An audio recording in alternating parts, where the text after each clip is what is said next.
I now declare that the Plano City Council is reconvened in open session, that all council members are present. At this time, we're going to ask if anyone would like to address the council regarding the budget and the CIP. And I do think we have 3 speakers, so let's start with that. The first speaker is Lisa Bloomer.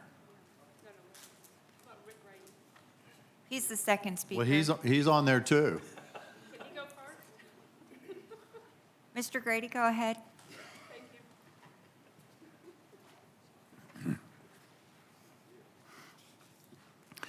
Well, good evening. I'm Rick Grady, resident of 8413 Buxton Court 75025, and I'm here today to speak on behalf of the Plano Flags of Honor and request that the grant amount be increased to nearly the same in the prior year. In my 3 minutes, let me consolidate the hours I could spend detailing the positive benefits of this event for the city of Plano, thousands of veterans, and our citizens. We have spent hours in front of cameras at Channel 4, 5, 8, and 11 extolling the great event and expressing our pride of the city of Plano's sponsorship. I can tell countless stories of veterans that have exited the field of flags with tears in their eyes, just wanting someone to hear their story. I can tell of the pride that I have felt and the pride that I have seen in citizens from all over the state of Texas that have experienced the Plano Flags of Honor. We have created something quite special that has benefited thousands of veterans and veteran families across the Metroplex. As a Vietnam combat veteran, I can tell you that I came home, I didn't see any flags of honor. I didn't even see a parade of flags. In fact, for years, I hid the fact that I was a veteran. I spent decades coming to grips with my own experiences, and I can tell you that the things like the Plano Flags of Honor has done wonders for my well-being. I believe the same is true for thousands of others like me, and it would be a shame to be that this year be the 10th and final year of the Plano Flags of Honor. Although many decisions have been made to reduce our budget by over 67%, let me detail just one. When we stated that the grant amount of $25,000 wouldn't cover even the cost of a tent rental, we were told that a tent was an optional expense, and it was our decision to rent the tent. In fact, the tent had been rented as an expense in the very first grant. The city covered it every year for nearly a decade. Also, it wasn't optional because there is the volatility of weather in mid-November. It is essential to be able to hold events regardless of scorching heat, torrential downpours, or high winds, all of which we have experienced. Members of the U.S. Congress use this event to bestow the Congressional Veterans Commendation. Schools use it for their field trips, veteran groups have their monthly meetings there, and citizens come to enjoy the displays inside and out of the tent while honoring veterans. Finally, let me add this. In Vietnam, I lost 105 men in my company. They were killed in action while they were deployed with and by me. 28 are still missing in action. There are 28 flags on that field that bear the names and stories, summations of the letters that I wrote home to their loved ones. This Plano Flags of Honor isn't an event, it's a memorial. A monument to the men I lost and to the many veterans just like me. So please, restore the funding. Thank you very much.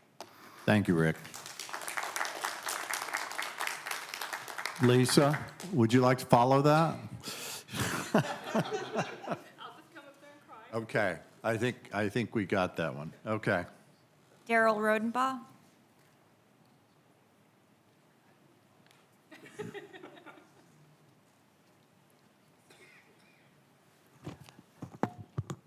Good evening.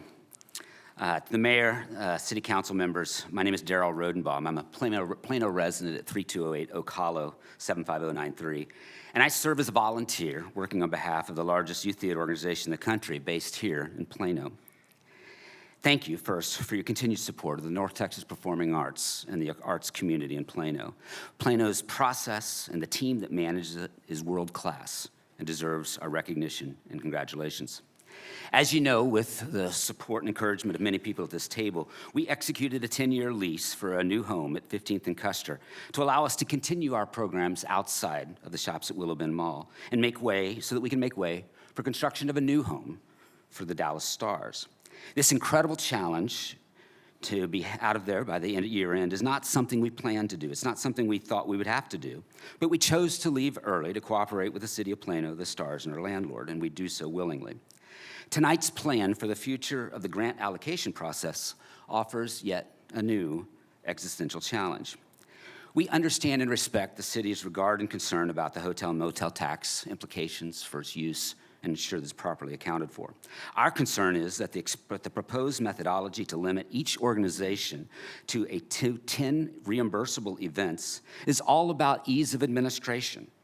It has nothing to do with compliance with the tax. This state statute does not favor a few big events. This time, the number of events is completely arbitrary, and frankly, it eludes logic. We even suggested that we should consider breaking ourselves into smaller organizations to get around it.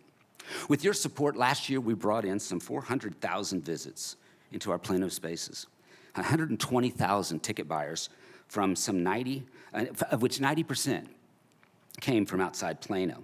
Our value and our efficiency is our model, and it's our breadth. We do a lot of programs, but we do them efficiently, and we are good stewards of the money that we receive and the support received from Plano. Applying this new methodology would have the effect over the next 2 years of reducing the city's support to NTPA to less than $75,000. Now let me be clear. That is an 86% reduction in the dollars that we receive. That, together with the $250,000 more that we're going to be spending each year in new costs because of our new space, and frankly, this is a challenge for us that will likely close our doors into the next 2 years. To be direct, this short-term shift would have a devastating impact, not only on the North Texas Performing Arts, but also on the broader arts ecosystem that Plano has spent years building through this time. We only learned today that if you don't stop this train, the city administration will assume that this is approved, and they will move forward with the adoption of these new rules. We are asking that you press pause, take a moment. Please take the time to learn and understand the implications of this change before it's assumed to be approved. Thank you for your time. Thank you very much. Any other comments? So we'll close the public comments, and I'll ask Mark to present an overview. Well, good evening, Mayor and Council.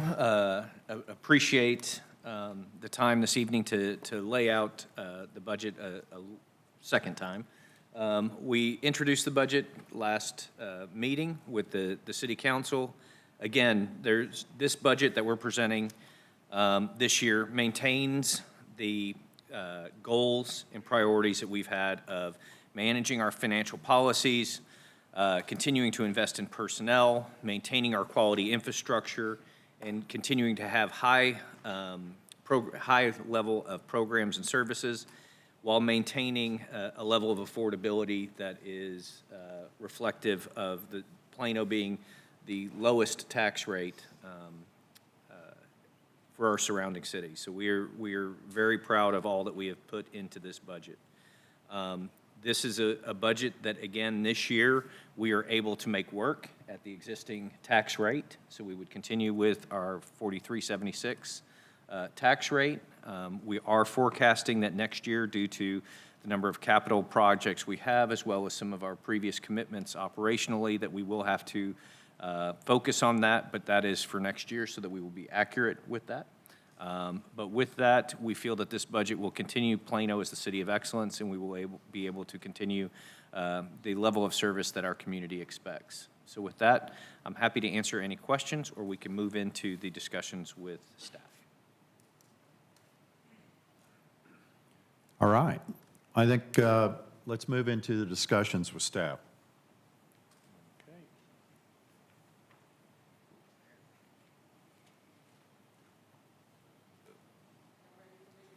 We're ready for you to go.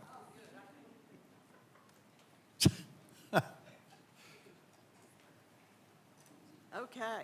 Anyway, I'm Karen Rhodes Whitley. I'm the budget director. We're going to give you an update regarding our 5-year financial forecasts. When the physical roadmap, when we initiated that 2 years ago, we decided to move from a 3-year forecast that we had done for years to a 5-year. In addition, we hired on consultants, New Gen Strategies and Solutions. Come on up, Matthew. This is Matthew Garrett. You have seen him before. They are building an economic financial forecast model for us. We're working hand in hand with them. Tonight, we're going to give you an update to what the financial forecast said in March, now that we've received in the final property tax appraisal roll. So Matthew, I'm going to let you take it away. I will be right up here with you. Excellent. Okay, there you go. There you go. Wonderful. Thank you, Karen. Again, good to be in front of you. Matthew Garrett, partner at New Gen Strategies and Solutions. I'm joined by Steve Doog. He'll talk about revenues, and then I'll come back here in a minute and we'll talk about how it all fits together. But as we presented in the spring, right, we do have a 5-year forecast. It's predicated on a lot of assumptions. We won't go too deep. Some of you have already seen it, and so at the same time, should I go too quickly, please pause me and make sure I don't breeze over something you may have a question on. So again, as we look at this, different from the spring, we now have a 27 proposed budget. So we use that as our starting point, right? We now have a new anchor by which to project. With that in place, we are looking at a forecast roughly 3.7% per annum average rate of growth over the next 5 years. That does include some one-offs. You see notably the fire shift impact. And we'll dig into those component parts that feed into the future on this slide. So again, this is one expense is the change to the fire shift personnel to the 2472. That does have an impact into future years. Additionally, the staffing and equipping of a new fire station, number 14, is factored into our numbers. There's a blank on police meet and confer, so that's an anticipated but not yet known or quantifiable amount. So we just thought we'd bring it up. It's an important piece, probably in the future. And then a couple miscellaneous items there towards the bottom. Of course, these are all subject to further discussion and future appropriation, but that's what we have baked in today. Additionally, you have a lot of other items in your budget, and so we had to take that 27 base budget and we build on it. So we build on it with a few factors. Clearly, salaries and benefits make up a big component part of your budget. So we have an assumption there of 3% per year on salaries, health insurance at 5%, a couple other small ones. General inflation applies to quite a few of your accounts, and we'll show you what that looks like. If you recall, we use another means than just CPI for that. So these are the component parts. Pretty straightforward. So again, we've looked at this before. This is sort of the visualization of a survey of professional forecasters. We do have data updated as of May 2026. What you're looking at now is sort of the this is how we do it slide, right, for 26. And because we're using 27 as our basis, this 26 data point, where the 75th percentile is notably 3.9%, is partially irrelevant to our forecast. But long and short, there are a number of other, I believe 31 this time, professional forecasters that throw out their opinion as to how things are going to pan out. Each one of those represents one of these dots. You see that we strike a median, and from there we can get the quartiles. We've chosen, along with staff feedback, to use the 75th percentile as our go-by for assumed future inflation. Now, the way that pans out in the future, pretty sharp decline from 26 to 27 in their mind's eye. And so in our proposed 5-year, your general inflation factor runs in 27 at 2.8% down to 2.5% in 2031. All right, maybe out of the details a bit, you also have a number of transfers. These make up a decent size of the portion of the budget. You can see capital maintenance fund is restored fully to the $20 million. We continue the economic development fund targeting that 2 cents, I believe is the measure.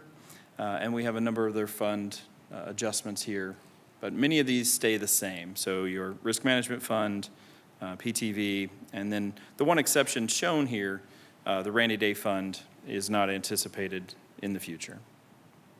Okay. With that, Steve's going to talk about various revenues. Thank you. So when looking at revenues over the next 5 years, obviously we want to focus on the more significant revenue sources for the City of Plano. Today, these are property taxes and sales taxes, and these account for just over 3/4 of current revenue. So we focus on these, and there are a lot of assumptions that go into these, particularly with property taxes.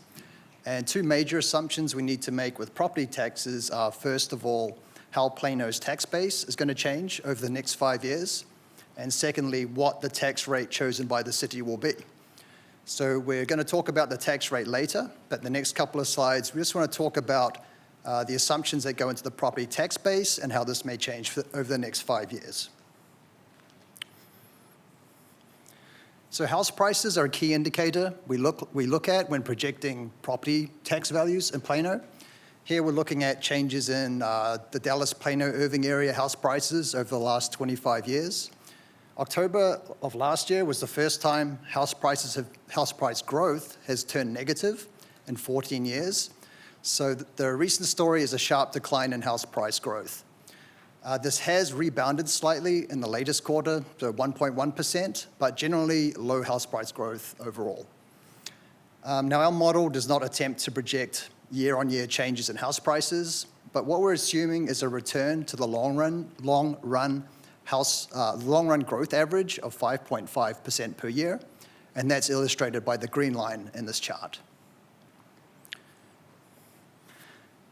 So we find that house prices are highly correlated with changes in Plano's taxable value.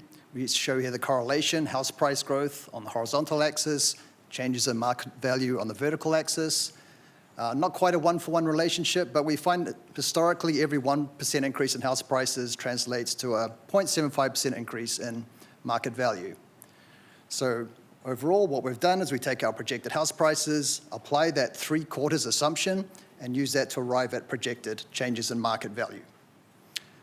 On top of the changes in existing property values, we also apply some assumptions about new market value growth. This is new construction taking place in Plano based on input from city staff. And right now we're assuming an average of around $850 million a year over the next 5 years. This pulls it all together. The top bar in this chart shows total market value. This is projected to increase at an average of 4.75% over 5 years. The dark orange bar at the top, that's anticipated new market value. And again, city staff are assuming this is going to average around $850 million per year. But this new market value, this market value is not what is actually taxed. This is not what generates property tax. We have to subtract from this a number of exemptions, the impact of appeals, some appraisal caps, and that gets us down to this net taxable value, this blue line, light blue line. And that runs at about 78% of assessed market value. And then we further have to take off the impacts of the property tax freeze, which reduces the actual taxable value to only 64% of market values. So just zooming in a bit to FY26, this shows how the total market value of $85 billion is reduced down to only $55 billion of freeze-adjusted taxable value. The big impacts here are exemptions. That's $16.6 billion. That includes the 20% homestead exemption. We have appeals. We have the 10% increase cap. That caps annual increases on the taxable value of homesteads. Not so significant now that house prices are falling, but they used to be. And the other big one I want to call out is, again, the impact of frozen taxable values. Right now, these are reducing the tax base by $9.5 billion. And that has had an increasing impact on the revenue base for Plano over the last few years.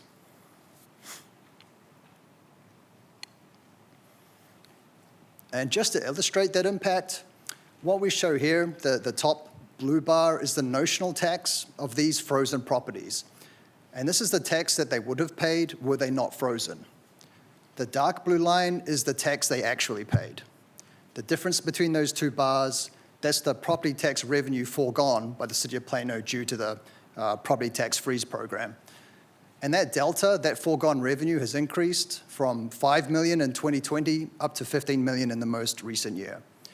It's been increasing over time, so we project that to continue increasing and to level out in 2030 based on demographic assumptions.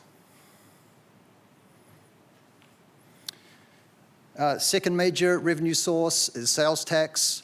Here, the blue line shows the budget that's actually set, the way the budget is actually set by the City of Plano. This is based on sales tax revenue for the past 3 years, plus 3% inflation. This is a conservative or a prudential approach. You don't want to set a budget based on a peak sales tax revenue in any given year. The orange line at the top, that's what we're projecting sales tax revenue would be.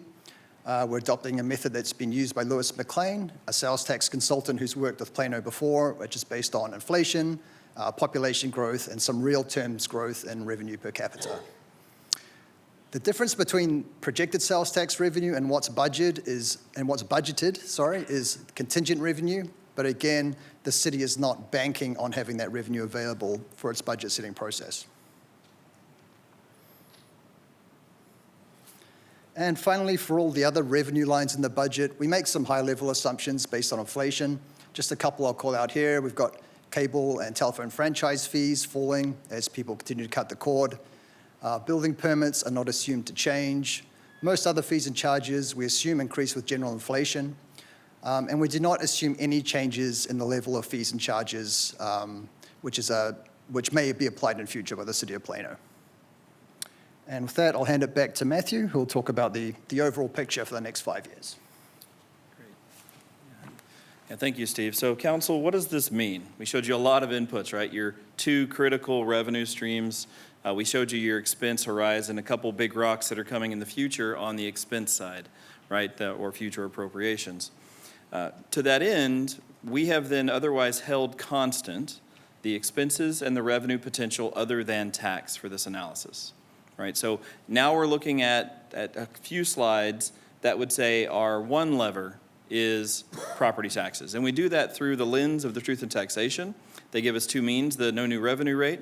I saw Karen's presentation earlier this week. She did it better than I can, so I won't belabor all the points. But I will say that your no new revenue rate is beholden in total and held year to year by the change in your INS rate because it's a total levy. And I believe that was discussed as well. And so I won't dig into that. But when your INS rate goes up in a given year, you now have given up some portion available for M&O. As a result, we're showing you that your no new revenue rate, with all the other assumptions Steve discussed for sales tax and other revenues, would yield a 3.1% on average year-over-year change. So that falls short, if you recall, of our total year-over-year change in expenses. This revenue change does include the sales tax, but it uses a no new revenue rate as we would project according to the statutes today. Okay. So again, keynote here, for the time being, we've held the tax rate for INS at 12.4%. That's a really important assumption. We'll show you at the end of the slide what it might mean if the INS rate changed. So if we did nothing but the no new revenue rate for year over year over year, we would bottom out. We would not only not hit our days working capital, but we'd be in the red. And I know from hearing you speak and your team, that's probably not the path the City of Plano will take. But again, the no new revenue rate is a mathematical formula from Austin. It's not a normative you ought to do number, right? So you have this other vehicle called the voter approval rate. Also has limitations, like any good legislation does. But with the voter approval rate starting in the next fiscal year. So an important nuance here is we have assumed, I believe you published or agreed to publish the rate for the year in the last meeting. And so we've held that flat. So we did not use the total voter approval rate potential in the coming year. So for the next fiscal year and beyond, this chart shows you what your VAR might produce. So that is increases of 4.5% per year overall.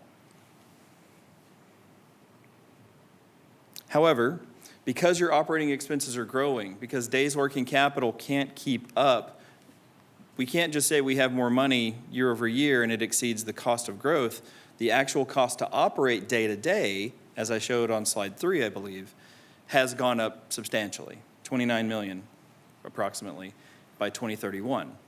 So with that, VAR or voter approval rate is a help, but it does not bridge the gap. And so again, you can see the 2 lines shown, right? Revenues versus appropriations. Maybe the more substantive chart here is your days working capital falls below the targeted line of 60 days. Any questions about the resolve of those 2 calculated tax opportunities? Okay, very good. All right, so again, the outcomes, to be redundant, NNR would not suffice, and even VAR falls short on its own. Steve alluded to other revenue opportunities, other fees. I know staff's looking at a number of things citywide. Those have not been assumed or changed in my model or current assumptions. But I would anticipate, as a council, you may need to move other revenue opportunities around to satisfy your level of service expectations, at least as I have them modeled today. Right, so again, my disclaimers are up there. I won't read them all to you. We're always, we have a session starting up in a few months. So we'll see what they do. So we're beholden to that. Additionally, property values are an assumption today. We'll know better next year what next year looks like, frankly. So now again, the last note, all of these assumptions were an INS rate of 12.4 into the future. And with that, it kind of takes me to the segue to the debt service component. And I believe Jason and Karen and team have already presented this to you. So you have a plan, you have voter approval or bond authorization, to my understanding. And if you were to use that, as shown on screen under the bonds row, we would anticipate a rate change needed to your interest and sinking rate of that middle row. So 90 cents up to $12.40 this year. I think that's already been discussed. A half cent in the year following, another 1.1, another 1.1, and 0.6. So we're up to 15.7 as we've projected today on the INS rate. And again, if we were subject to no new revenue alone, we know that that actually would eat into our M&O portion over time. VAR doesn't have the same constraint or voter approval rate, but that said, there is a total tax rate and a headline rate that will have upward pressure in the city of Plano. That doesn't mean you've exhausted all other means at this point, but I did want to flag that up. All right. So again, long and short, the total published rate, the headline rate, is the sum of your INS and your M&O rate. You currently have cost pressures and bond authorization to do more in capital on the INS side. You have a plan to fund some personnel, some new programs, some items going forward, and one currently undetermined amount that you probably need to fill in the gap for the next 5 years. So in that way, you have pressure on both sides of your tax rate. Not an easy task, but I'm not saying you have to go higher than the voter approval rate, but in a vacuum, that is one opportunity that may need to be explored in the future to meet these service levels. And then there are certainly a myriad of other opportunities, Karen and Mark and others I'm sure we'll talk through. But with that, I want to ask if you have any questions, or Mark, something to add there, sir? So Mayor and Council, this, as we talked about the budget, this is something that will need to be worked beginning next year, and it is something that we anticipate. As Matthew stated, there's a lot within the modeling that is subject to adjustment over time. There's also the legislature that is coming up, which may impact things as well. We realize it's a very sobering picture of what we need to do in the future, but again, we want to make sure council is fully informed and that we're prepared to do the work that we need to do in coming years. But with that, we feel like we're set with the budget this year, and we will begin the work immediately on what we need to start doing next year. Thank you, Mark. Mayor Pro Tem. Yeah, Matthew, thank you for the presentation. I want to go back to one of your slides where we were showing the rainy day fund, and as we projected out, that rainy day fund disappeared. Can you explain to me why we did not include that in the subsequent years? Mayor Pro Tem, if you'll remember, we actually pushed funds into the rainy day fund this year from our sales tax policy at the end of the year if there was additional sales tax. We have done that, so we've just not projected that we will have that necessarily from sales tax on a year-to-year basis, which is a more conservative way to approach it. So it may still be there, we have just not projected it as a known expense. Right, but if we do not use that, say we haven't used it this year, it would carry over to 2027, correct? It's a That is one-time correct, transfer. but yeah, this is a transfer account. It's not showing you what the fund balance of the the balance is of the rainy day. All this is saying is last year we transferred in, I think it was like $7 million.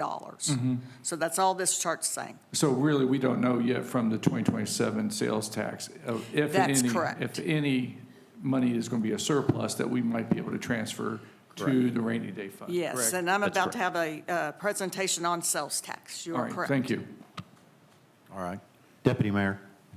Thank you, Mayor. I do have a question on slide 86 on the inflation adjustments. Fuel looked like it was a 1%. Was it 1.3%? Is that accurate based on the percentages? Yes, sir. So we look at the, for starters, the 27 is your basis. So last year, we were talking 10%, right? Because the headline rate, the news, gas is going up, Right, up, hence my right? question. Strait of Hormuz.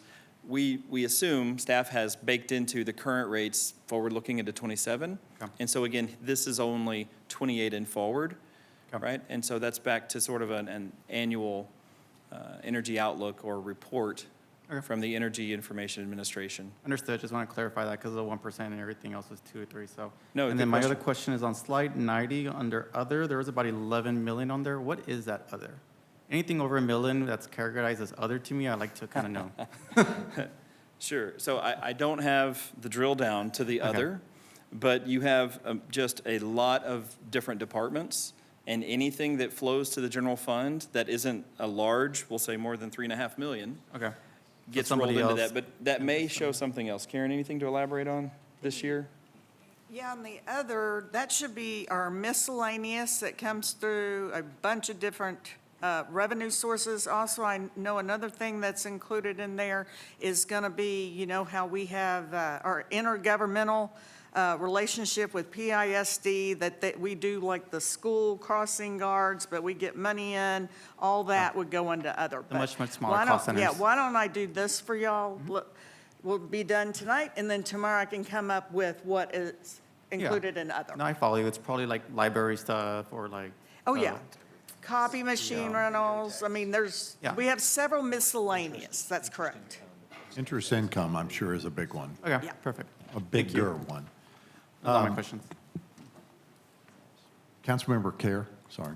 Yes, good afternoon. In your model, are you assuming that the property tax cap is still going to have an impact on us for the next 5 years? You talking about Or the we're going to homestead cap? we're going to get pretty close to that? Well, we're already close to it because it was on, he's talking about the homestead cap, and I forgot what chart it's on. Yeah, and it's like I mentioned to y'all the other night, it was .618. See that .618? We are close. That number since COVID's been like $3 billion, okay? So what's happening is the market value has been going up along with the average taxable value, but the average taxable value can only go up 10% per year. Anything over that 10% is that .618. So our home values just are not rising like they used to.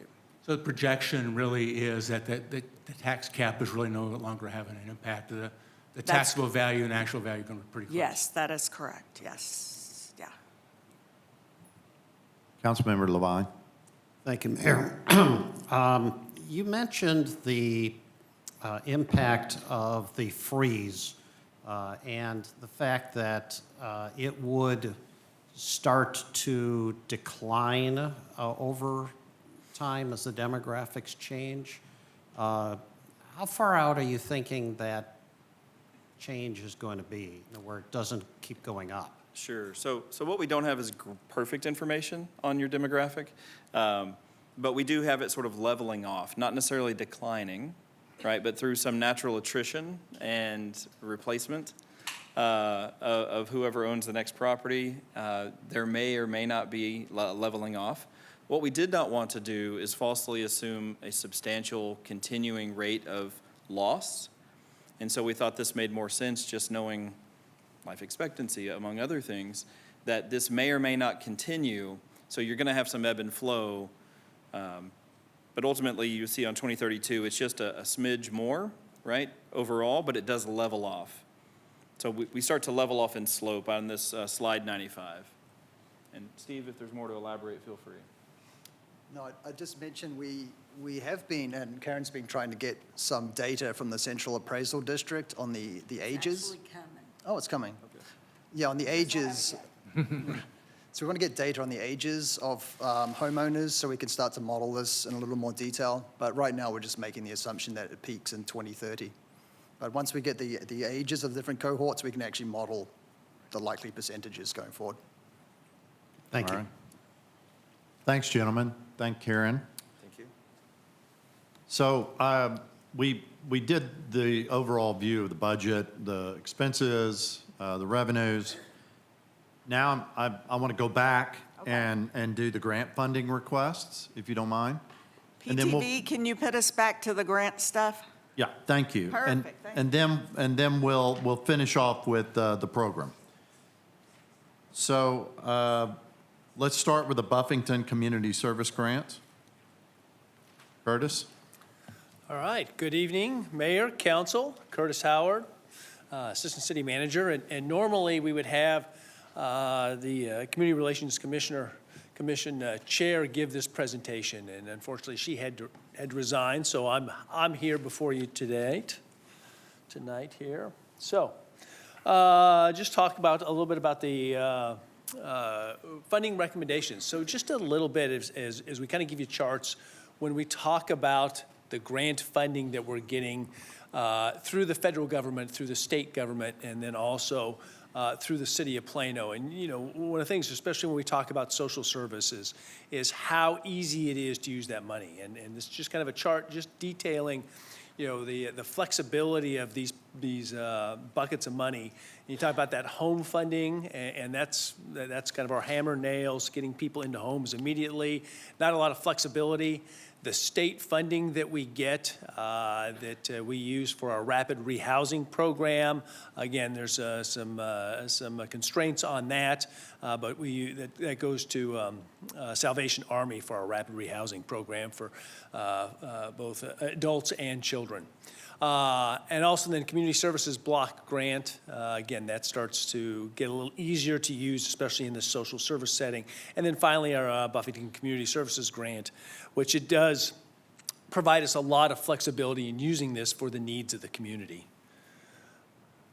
And again, just kind of a little bit, we talked about our state funding back in April, and I've gone through the federal grants a couple times, and also the Buffington grant, kind of as to what's been going on. This kind of gives you an overview of what we've been talking about during these different meetings. And so we have just generally the Community Relations Commission, and again, Chair Voicu had to resign, but I just want to give props to the Community Relations Commission, because this is, especially during the month of April, when we are going through the grant funding process, it is a grind, and they certainly have put a lot of time and effort into it. And I also like to acknowledge Vice Chair Davis over here, and also Commissioner Grady here, who are both in this room and have been part of this process, and we certainly want to give thanks to everybody who's been part of this process. It's been wonderful to work with them. And so just the process itself. So we have this grant process. Applications are provided to nonprofits that have been operating at least 3 years. We want to see a history of nonprofits and make sure that they'll be around. They can apply for funding, and that application can be for program support or also kind of housing site improvement, which we've seen over the past couple meetings that I've talked about. The recommendations are based upon our community needs as identified in the consolidation plan and also the application guidelines. And again, CDBG, home funding, and then Buffington Community Services grants are the three buckets of money. And just a little bit of history here. This comes from Robert Buffington, who worked for the city for 30 years, started in 1998. Historically, it's been funded at $2 per capita, and we'll talk about the increase that has been proposed. And again, this is the largest amount of money that we have for social services funding. Eligibility, the funds have to go to programs that provide public services and to those agencies that have short-term urgent economic assistance or care services, and that is going to be, examples of that will be kind of our domestic violence shelters and other shelters that provide that emergency need, and also immediate relief of crisis impacting the physical and mental health of residents, of Plano residents. And again, something like the Children's Advocacy Center, the Wellness Center for Older Adults, those are the type of nonprofits that meet those requirements. And it also must meet a consolidated plan goal. So just the timeline, we start this process in November. It opens up in January. Nonprofits have to get their applications in by March. In April, we schedule those presentations in front of the CRC, and so every Tuesday and Thursday night, we have our CRC members coming in, listening to all those presentations, and then we start presenting the recommendations starting in June and July and now August. Just a little bit about the funding here. We had 29 applications, over $2 million in requested funding. 27 eligible applications actually were funded during this process. I see the numbers there. And just the breakdown of the grant funding into different categories. So counseling advocacy, over $200,000, all the way down to basic needs, which is $152,000. And then finally, a little bit on the nonprofits that we really work with in this community that help provide those services that Plano citizens need. And these are the nonprofits that are being funded by the Buffington Community Services grant. And then finally, one of the things that came out of this was the proposed funding increase.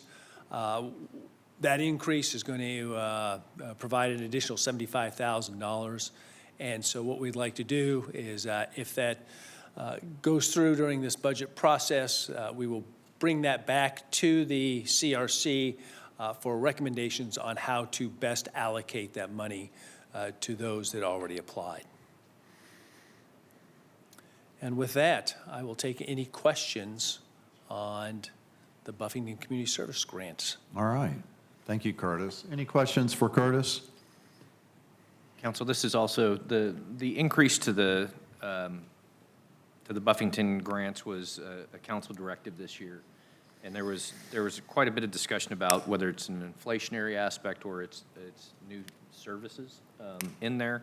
This would be also time that if there is direction for the committee that you have, this would be helpful to be able to provide staff to take back to the commission. So if you have a preference of having this be an inflationary factor for existing folks, recognizing that we have not adjusted the Buffington service grants in quite a while, or if you were looking to find additional partners to help provide funds to, that direction would be very helpful.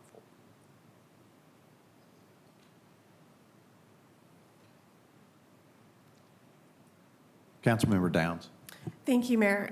I'd like to actually see it be allocated to the existing organizations who have applied and have been given dollars, just as that inflationary mechanism, with the expectation that as it continues, that it opens the door for maybe additional organizations in the future to apply. And Curtis, I do have a question for you. I did notice 2 new applicants potentially on the list this year that got funding. Did I read that correctly? Health Services of North Texas Right. and Light of Hope? Yes. Well, very well done to the commission for encouraging that and having some new people. Okay, thank you. Councilmember Levine.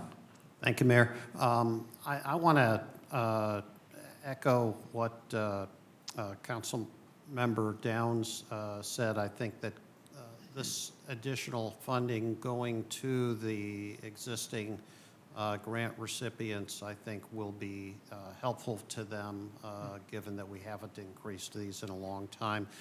And with the caveat that I'm sure that the council has been looking at where the greater needs are, and that if we can enhance helping out with where those greater needs are, that would be great. Thank you for that. Yes, sir. Okay. You have something? Yep. Oh, go ahead. I just have a thought. I mean, we're talking about, increasing funding for those who have already been awarded the funds for inflationary reasons. But if we open it up, there's more money available, essentially, so 75,000 more. Next year, when the applications come through, I just want organizations to be aware that it's possible they will not reach the same amount of funding in the following years. Even though there is an inflationary part of it, it may get awarded somewhere else. So please budget accordingly. Yes, sir. Council, thank you very much for that direction. Curtis, if you'll go back to the commission and instruct them on the additional funds, we'll move forward. All right. Thank you very much. Thanks, Curtis. Appreciate it. Our next presentation is the Heritage Commission.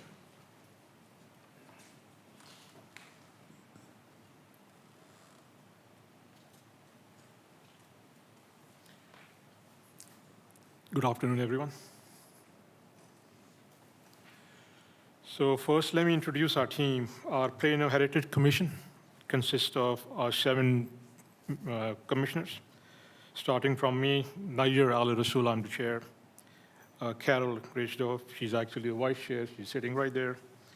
Debbie Barrios, Tim Bob, Mendy Mendez, Corey Reniker, and then Scott Goebbels.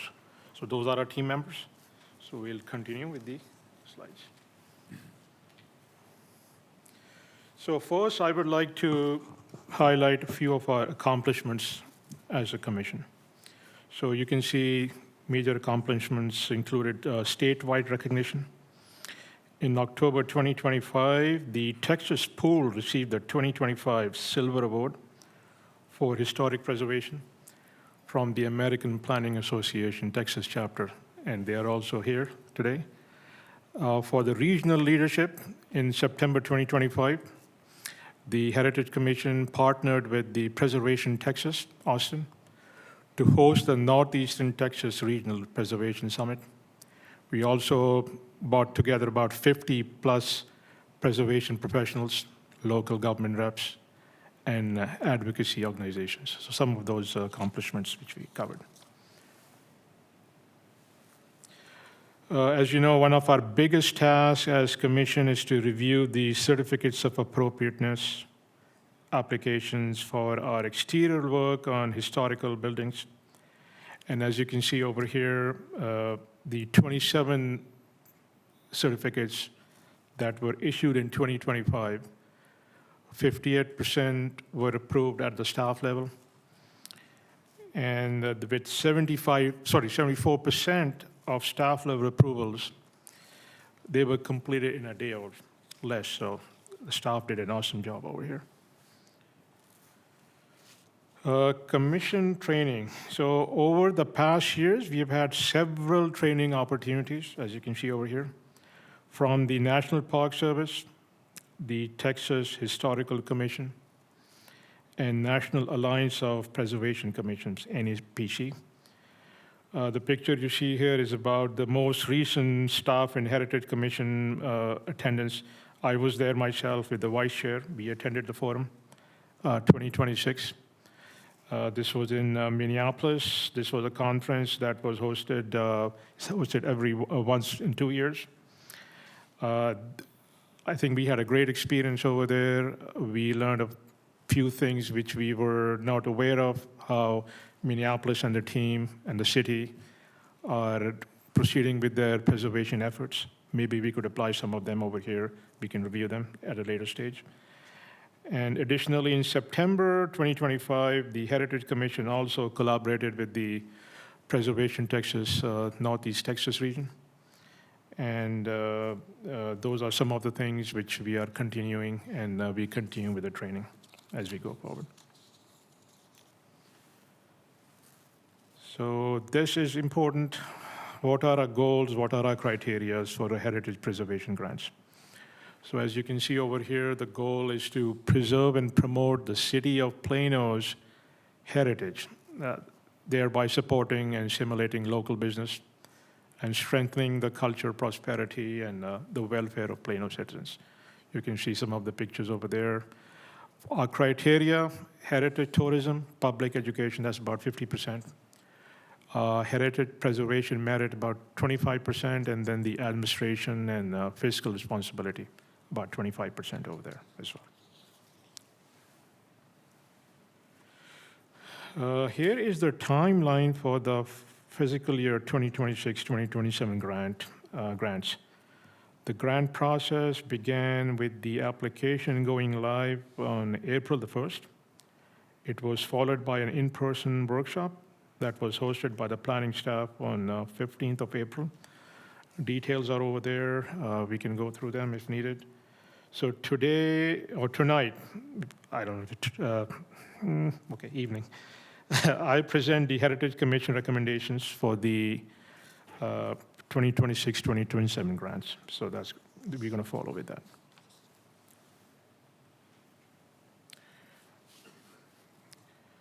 So the grant program continues to use the 4 grant categories established last year to better align funding with preservation and heritage tourism goals. So those are over here. The major heritage grant, it supports the substantial preservation projects, programs, and requires quarterly reporting. Then we have the minor heritage grant. We offer up to about $2,500 for small-scale initiatives by tax-exempt nonprofit organizations. Then we have, this is pretty good, we have the Downtown Events Heritage Grant.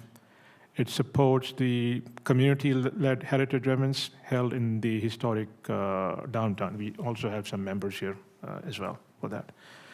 And last but not least, the Emergency Heritage Grant Fund.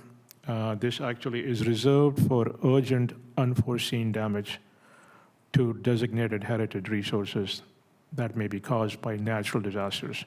So this is available year-round as needed. And Texas Pool, that picture you see over there, to me, that's my favorite. Okay. Heritage grant, preservation grants, operation and maintenance. So this year, these grants actually are funded, they have funded many great projects over the years, as well as the operations and maintenance of such organizations as Heritage Farmstead Museum, which most of you have been, I'm assuming, and the Plano Conservancy for Historic Preservation, a place where most of the Plano people have at least gone once. The Farmstead and Conservancy has both requested funds for operation and management costs during the 2009-2010 Heritage Grant Program. A cap was set on the amount for each agency receiving the operation and maintenance expenses.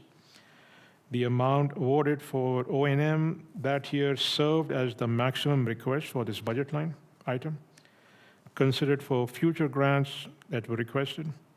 So in 2024, the City Council set aside these O&M funds for the Farmstead and Conservancy. We'll follow those in the next slides. So here are our Heritage Preservation Grant projects and events during our fiscal year 2024-25. I think the pictures probably tell a lot of things over here, but let me go through these.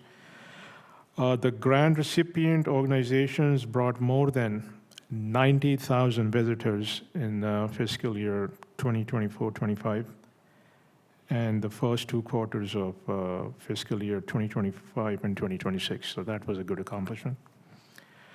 The Farmstead Museum also hosted summer camps, special events as the Light on the Farm, and completed the site improvements. This was a Phase 2 project.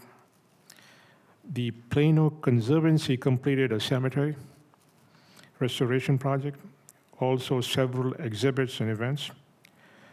The Texas Pool completed the deck replacement project and marketing program. We had the pictures in the past. I think there's the deck over here as well. The Masonic Lodge completed the Morehouse refreshment area project. The Plano African American Museum hosted events and completed the accessible ramp project. And the Plano International Festival and Asia Fest brought thousands of visitors to our historic downtown. So that was a good accomplishment for us. Now the numbers, okay. The commission received 5 applications, as you can see over here, under the major heritage grant category, 2 applications under the downtown events grant category, and a city-initiated grant application from the City of Plano Special Project Department, totaling $1,426,400, with $1,376,492 available for the grant awards. So that was one of our, balancing act we had to do. The requests include the set aside the O&M for Farmstead, which we discussed earlier. That was $330,000. And the Conservancy, which was $145,000, which do not require a recommendation from the commission. So no applications were received under the minor heritage grant, so we don't have this over here category. To make up for the $49,908, which you see over here, these were the shortfalls. The commission had asked applicants to prioritize their needs, and they were awesome about it. Those projects with a lower priority received a reduced amount to keep requests within the bounds of the available funds, so we balanced the whole thing. Okay. So as noted in the memo you guys have, the fiscal year 2026-2027, the total funding requested by all applicants is $1,426,400, and the recommended funding for all applicants is $1,376,042. It's an increase from the previous years and reflects the addition of eligible downtown events to the grant program. So I'll go through these one by one quickly. So these slides will summarize projects requested by the 8 applicants under the major heritage, the downtown events heritage, and the city-initiated grants categories. Projects for the Heritage Farmstead Museum include, you can see, marketing, special events, site improvements, Amy Wilson House improvements, and the administrative cost associated. The total amount of funds recommended for the farmstead is $757,800, which includes the side-to-side O&M funding, which we mentioned earlier. It is worth noting that the farmstead events like Light on the Farm, homeschool days, and seasonal festivals, they attract more than close to about 48,000 visitors in the fiscal year 24-25. So that was great. Thanks. The next one is the Plano Conservancy for Historic Preservation. So here you can see the summary of the project for the Plano Conservancy. The Heritage Commission recommended complete funding for marketing, the archaeological fair, museum updates, and education projects, and then partial funding for the cemeteries and the associated administrative costs. The total amount of funds recommended for the conservancy is about $241,000, $792, which includes the set-aside O&M conservancy events and activities attracted more than about 11,500 visitors in fiscal year 2024-25. So we had a pretty decent turnout. The Texas Pool Foundation. This is a summary of the projects you can see for the Texas Pool Foundation. The Heritage Commission recommended complete funding for the significant pool resurfacing project and partial funding for the marketing, educational programs and events, and the associated administrative costs as well. The total amounts of funds recommended here, as you can see, is $217,062 for fiscal year 2024-25, and the pool activities and events attracted close to about 15,000 visitors. Okay. The North Texas Masonic Historical Museum and Library. Summary, as you can see over here, of the projects for this particular one. The Heritage Commission recommends complete funding for the Masonic Lodge's first floor chamber restoration and printing pamphlets, and partial funding for publishing Plano masonry and associated administrative costs. The total amount of funding recommended for the Masonic Lodge is $62,970. So you can see the requested versus the recommended fundings over there.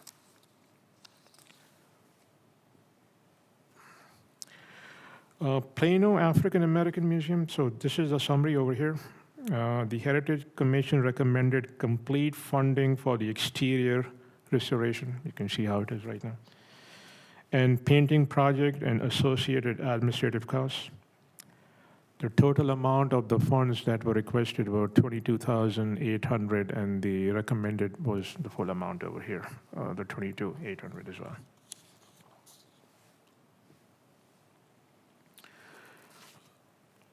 The Plano International Festival Corp. So as you can see over here, the commission is now also recommending the complete funding to the Plano International Festival in the amount of $36,200 for the 22nd Plano International Festival.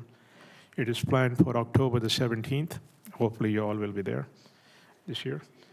It is worth noting that more than 10,000 visitors attended the festival in 2025. So that is the plan. The Asian American Heritage Foundation, for this one, the commission also recommends complete funding to celebrate Asian American Heritage Foundation in the amount of $10,168 for the Plano Asia Fest, and this is now scheduled for May 2027. And hopefully you can all be there as well. It is worth noting that more than 6,000 visitors attended this year's festival in May of this year.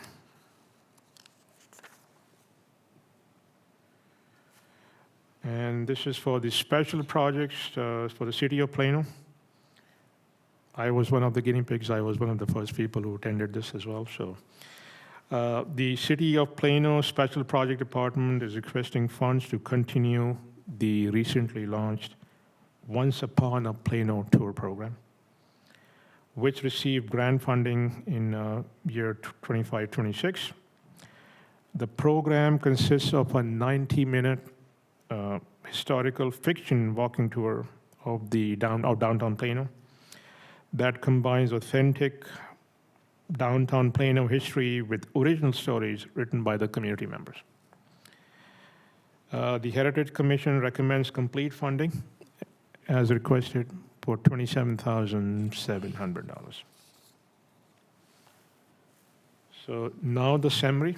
So in summary, the Heritage Commission is recommending a total of $1,376,492 for the major heritage grants, the downtown events, heritage grant and the city-initiated heritage projects, as you can see over there. So that's a summary, that's our recommendation, and this pretty much concludes my presentation. Thank If you have you. any questions. Thank you very much. Any questions? Maria? Yes, I'm not sure whether or not this question is actually for the Heritage, but first of all, I want to say, I wish I was at Minneapolis with y'all because I was planning on going. I am so proud of the Heritage Commission because of all the things that we are able to be the leaders in almost the entire United States as well as worldwide in doing preservation.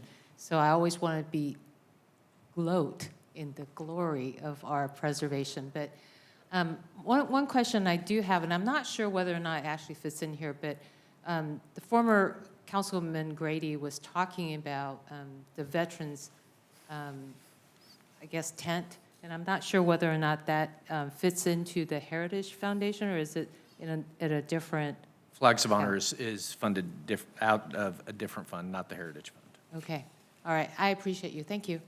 I appreciate your kind words, and like I said, we all want you to be there when we have these festivals, so that would be important. Thank you. Thank you. Okay, presentation of Cultural Arts Commission. Diane Goebel.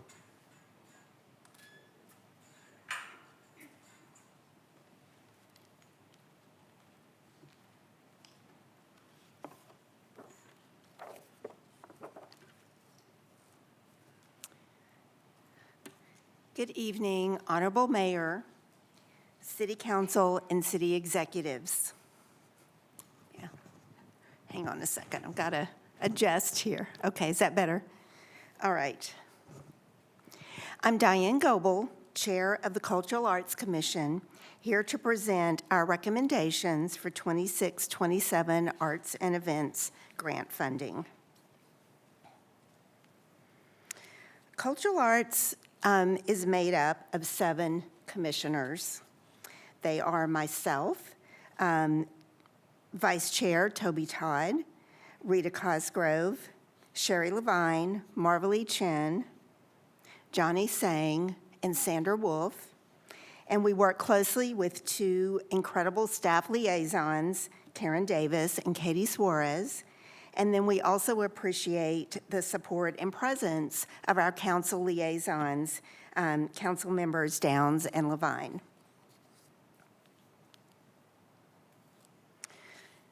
So this fiscal year, our goals were to promote innovation, to elevate Plano's recognition as an arts and culture destination, encourage new grant applicants, and also support the arts plan implementation. As accomplishments this year, we fulfilled those goals with focus on actively supporting and advocating for the arts plan implementation. We also engaged with City Council to ensure their understanding of the grant program. We supported the grant recipients, and in fact, as commissioners, we collectively attended more than 160 performances over the past 10 months of this fiscal year, an average of 23.4 events per commissioner over a 10-month period each. We streamlined the commission meetings and aligned the format with other city boards and commissions.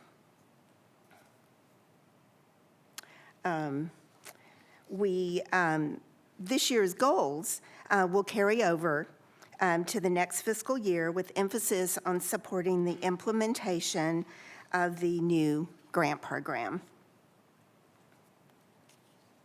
So next, let's look at an overview of the grant programs. There are 3 available grant types: small arts, major arts, and events. A small arts grant award can be up to $2,500. Major arts and events applicants are eligible for 25% of expenses as reported on their 990. Small and major arts grants fit into a specified funding budget, whereas events are not subject to a specific funding budget. There's a two-part application process that consists of a written application and an oral presentation to the commission. Our timeline is the grant process begins in February when the application opens in Zoom Grants for about 5 weeks and closes in May. In April, the applicants deliver their presentations and the commissioners individually score each application. In May, the scores are finalized and the commission approves the overall scores. Then in July, the city determines the fiscal year funding budget. In August, we calculate the awards and we present our recommendations during today's budget work session.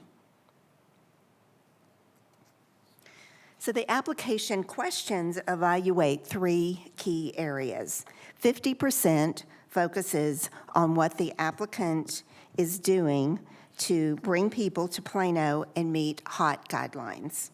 30% is based on the organization's operations, and 20% is based on grant program performance milestones over the past fiscal year.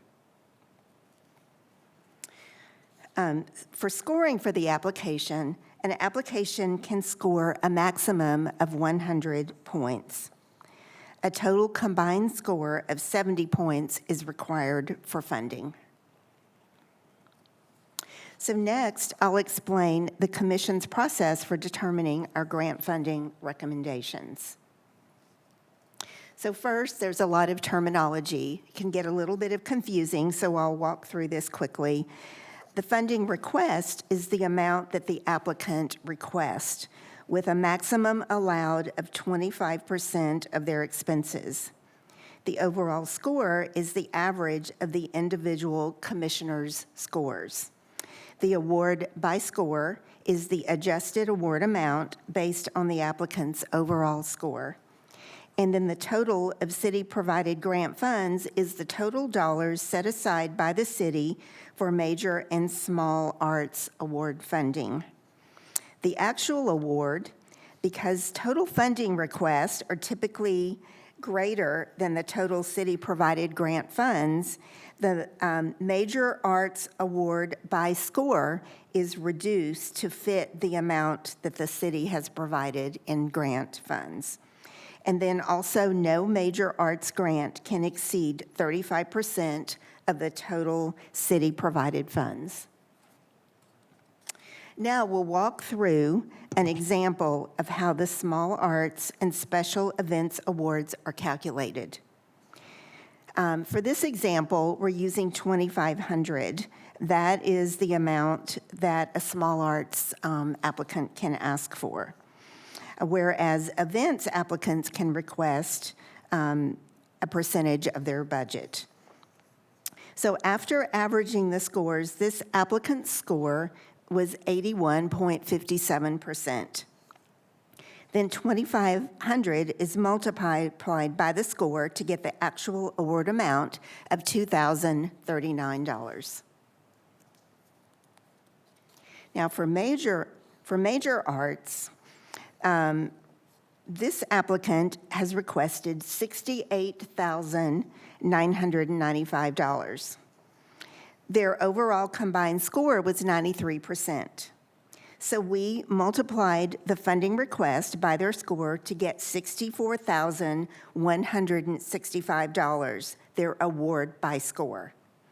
We take the city-provided grant fund total of $1.5 million and subtract the small arts awards. In this case, there were, in this example from last year, there were 2, so $43,86 was subtracted from $1.5 million to get $1,495,614.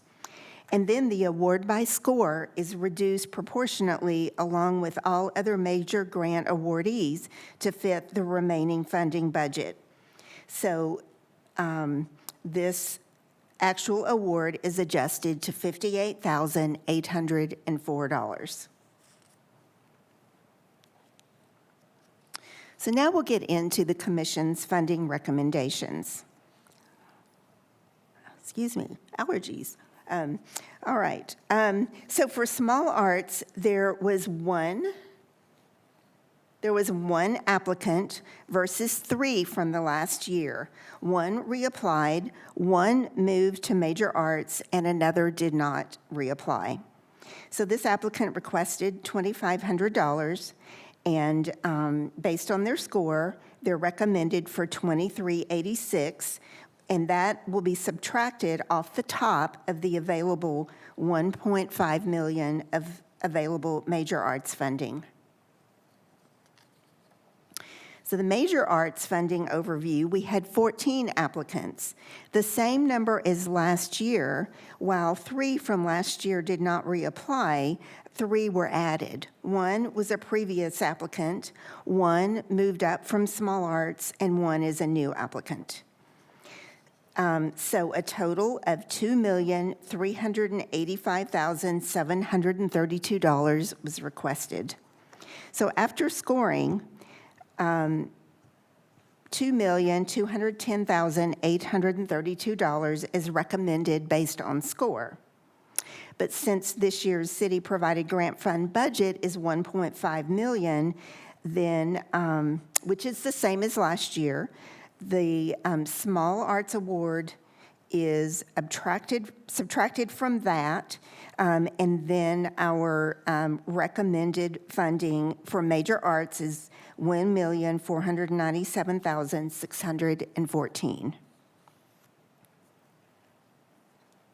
For special events, we had 3 applicants. 1 is a new one over last year, and for a total request of $523,318 and a recommended award total of $505,900 after the amounts were adjusted based on scores.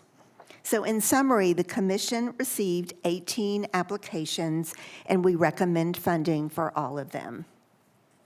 So here's a historical overview for the past 5 years. The blue represents small and major arts, and the green represents events. You see a jump in 24-25. That's the year that major arts funding went from $1 million to $1.5 million. And then there's been a slight increase since then.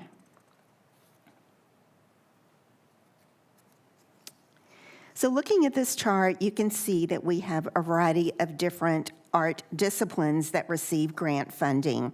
Of the 18 organizations, starting with the kind of bright blue at the top right, we have 2 choral, 3 orchestra and band, 2 dance, 5 theater, 2 visual arts, 3 events, and 1 that's a collaboration. So next, we'll look at the commission's funding recommendation for small and major arts.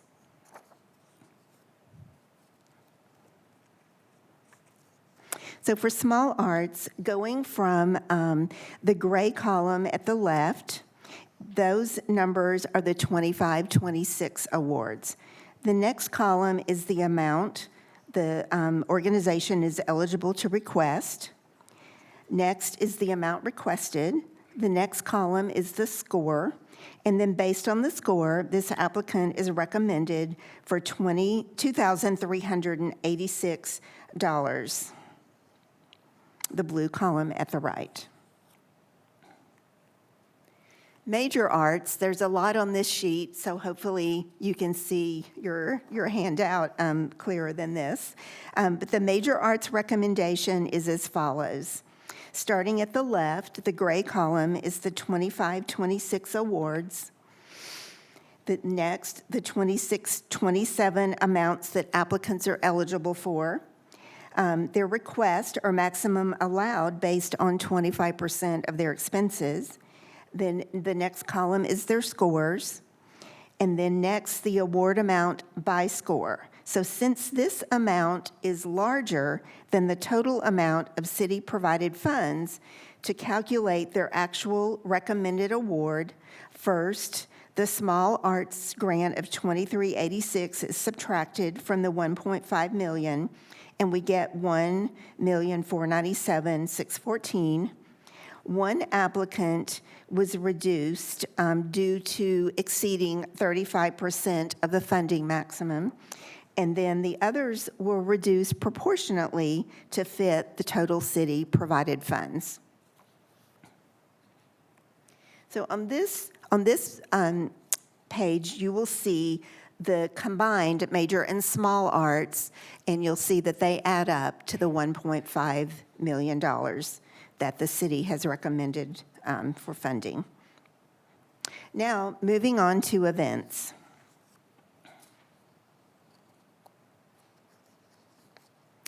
Beginning on the left, again, you see in gray last year's funding amounts.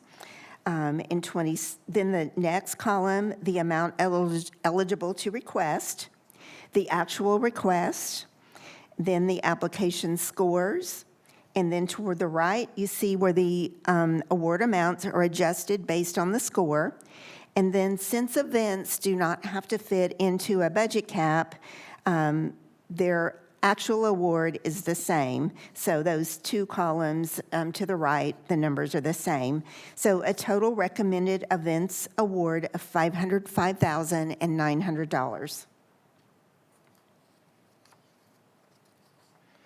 Next, I'd like to show you testimonials from grant recipients and patrons, highlighting the impact of local arts and how city funding has strengthened our creative community.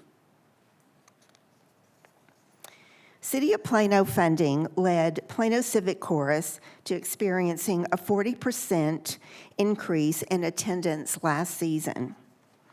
Grant funding allowed NTPA to invest in new innovative arts initiatives that bring people to Plano. Partnering with the city is helping position Plano as the home of one of the premier comedy festivals in Texas. As a result of the city's support, Plano is identified as the balloon capital of Texas. Support from the city has helped many arts organizations thrive and collaborate with each other. A parent professes that DAO, the Dallas American Asian Youth Orchestra, is cultivating the next generation of musicians while enriching the cultural life of Plano. Mokva's Gallery gives people another reason to spend time in downtown Plano. A former Dallas Symphony patron is subscribing to PSO season now instead of going to Dallas after attending a concert in Plano. So these are just a few of numerous testimonials supporting Plano's vibrant arts community and the benefits of arts funding. So in closing, to recap, the Commission recommends $1.5 million for small and major arts awards, 15 of those, and $505,900 recommended for 3 special events awards, for a recommended award total of $2,005,900 to 18 applicants for the 26-27 Arts and Events grants. Are there any questions? Okay, thank you, Diane. Any questions for Diane? Maria? Hi, Diane. Maria. Thank you so much for that detailed, breakdown. I really appreciate the fact that now that we have a special category for small and not major, events being carved out. But my question is, this 35% cap. So my understanding, of course, my math is horrible. You take the total amount of money and then you subtract the small art events out of the funds. Then after you subtract it, then you provide the 35% cap. Right. So why is that? Is there a reason why we don't use the entire amount for the 35% cap? Well, it's always even before we had that 35% funding maximum, the small arts grants have always come off the top of the total city-provided funds for small and major arts. So we continue doing it that way with when we are calculating a 35% maximum. If there are more small events coming up, then, forgive my math, but wouldn't the 35%, after you minus all those small events, would actually increase the size of the grant to major events? So let's say we had 3 applicants, and they, at $2,500. So then we would subtract $7,500 from the 1.5 million, and then we would calculate the 35% after doing that. So so their amount is protected because they are so small and they're getting a small amount. We don't put them in the pool with the larger groups that get reduced proportionately with the 1.5 million. So I hope that makes sense. Yeah, I appreciate your answering. Thank you. Of course. Councilmember Kerr. Hi, Diane. Thanks very much for all the work that the group does. I mean, the amount of effort that goes into this and the thought and everything is much appreciated. We had a speaker earlier today who spoke about a change in the funding is the NTPA. So it looks like the funding is the same this year. Is there going to be a change for next year? Is that what? Yes, so this will be the 26-27 grant year that I'm requesting funding for now. So that will begin October 26 through September 27. And then the next grant year is when the proposed new program that Andrew Fortune will be presenting about later, then that would take effect a year from now. Okay, I'll hold my question for that. Thank you. Councilman, part of the reason why it's brought up now is to give organizations a year to understand what's coming in that. So this is trying to be work towards communication of potential changes. And we began, I guess, the last few years when we revised the questions in the application, and you saw the little pie chart that showed the focus. 50% of our questions now focus on meeting the HOT guidelines. And so that is really, one of the main reasons for moving toward that events-based grant that you'll hear about later. So. Okay.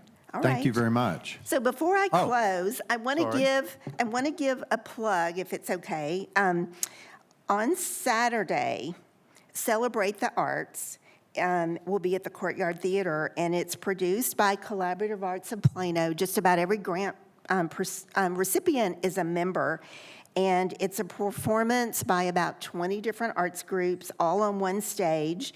And so it's a great opportunity for you all and all of you to learn more about the arts in Plano. So come see Celebrate the Arts. And thank you, Council, for hearing our recommendation request. And we look forward to your decision on the grant funding and the proposed new grant program. Thank you. Thank you. Mayor, I think now is the appropriate time, since we just got through with the grants, to have the discussion. You beat me to it. So I'm going to bring Andrew up about the Arts Subcommittee update. Well, good evening, Mayor and Council. Andrew Fortune, Director of Policy and Government Relations. Wanted to provide a brief update.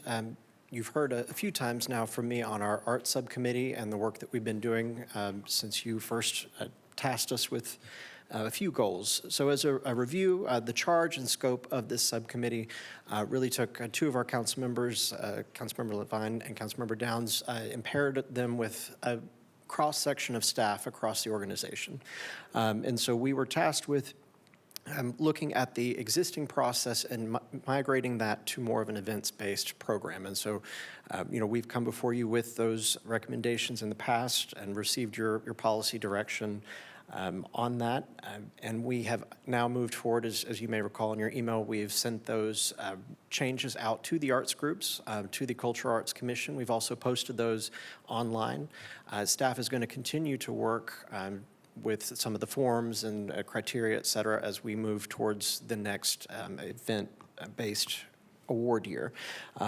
Coming out of the council retreat, we also received feedback that there was an interest in looking at facility space and a needs assessment really of where we would like to have our arts groups perform. And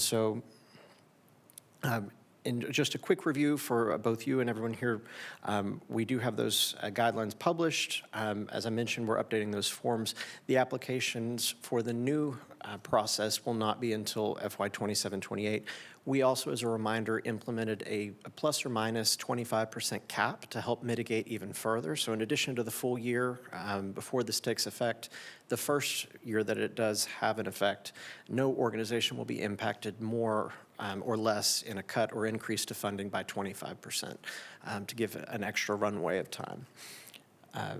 And so switching over briefly to the facility needs assessment and gap analysis, we received that policy direction in the retreat. Staff will now take that direction and will develop a scope for a contractor or consultant to come in with really looking at quantitative data with space both in the city-owned realm, but also privately owned facilities. And so several of our council members over the months have talked about, repurposing spaces and what opportunities there may be for those. But also looking at our existing arts plan, this consultant would not be redoing that plan, really would be building onto that, focusing in on those facility needs. Looking at that gap analysis, reaching out to some of our groups to make sure that we clearly understand their needs now and going forward, and ultimately building on that plan. And so I'm sure council has a few questions, but I want to pause and first, if either of our council liaisons have any comments coming out of our work, I'm happy to turn it over to you or answer questions. And I will just add, council, that if council does approve and gives direction to move forward with the facility study, we'll be funding that out of convention and tourism. Okay. Mayor Pro Tem. Yes, thanks. Really, just to touch base on this facility needs. Earlier on in the year, Councilman Levine was bringing up the point about having a visual arts facilities needs. Are we looking at just that for facilities needs, or are we looking at performing arts facility needs? Can you provide some clarity for that? Actually, that chart that you just saw in the previous presentation that showed all the different elements of art, that would be something we'd be working with a consultant to make sure that we didn't miss any of our different, whether performing arts, visual arts, gallery space, whatever that may be, we want to make sure that all of that is looked at and encompassed in the facilities assessments need. I know some may gravitate to stage space, but we want to make sure that we have enough captured in Plano of what we have, what we're using, and what may be available that's untapped by our groups today. Yeah, I agree that we need to do an assessment of what we have today, but with regards to looking at the two different natures of the arts, the performing arts in itself is a huge endeavor and of course, it's all dependent on size of the audience, but also keeping the space full most of the year. Whereas the visual arts, that was a whole separate needs here, in that there was studio space for teaching, studio space for galleries, those type of things. And that could be a much smaller facility, but the requirements are different with regards to lighting and temperature. So that's kind of where I had to question here, because when we start looking at, as we do our assessment, if we keep those two separate things in mind as to how we can fill the needs, that's something I think we need to look at the consultant and, again, have some type of direction on how we move forward with that. Absolutely. All right, thank you. Councilmember Levine. Thank you, Mayor. Andrew, as you know, we've had a lot of conversations about this. There's a couple of things I wanted to mention. One of the bits of feedback that the Cultural Arts Commission has received from some organizations is that the application process is a bit onerous for them. This is true of some of the smaller organizations that don't have a lot of volunteer or professional staff. I would just like to make the point that as we apply the new rules for event-based to the forms and such, that we try to make it as reasonable for these smaller organizations that we possibly can. And to to the Mayor Pro Temp's comment, one of the things that the Arts Subcommittee has done is to really look at the visual arts in terms of the artists themselves, not just the display of the artwork, and looking for ways that we can provide not just studio space, but possibly even maker space for them to have the various different kinds of equipment, kilns and other things that they might use to actually make the art in one place where they can work. But performing arts is the one area where we need to apply some math to find out how many evenings and weekends of performance are not being covered here in Plano. Some arts organizations in Plano are going outside of the city because they can't get the dates they need in a theater of the right size. So that's going to be a key factor in the study. All right.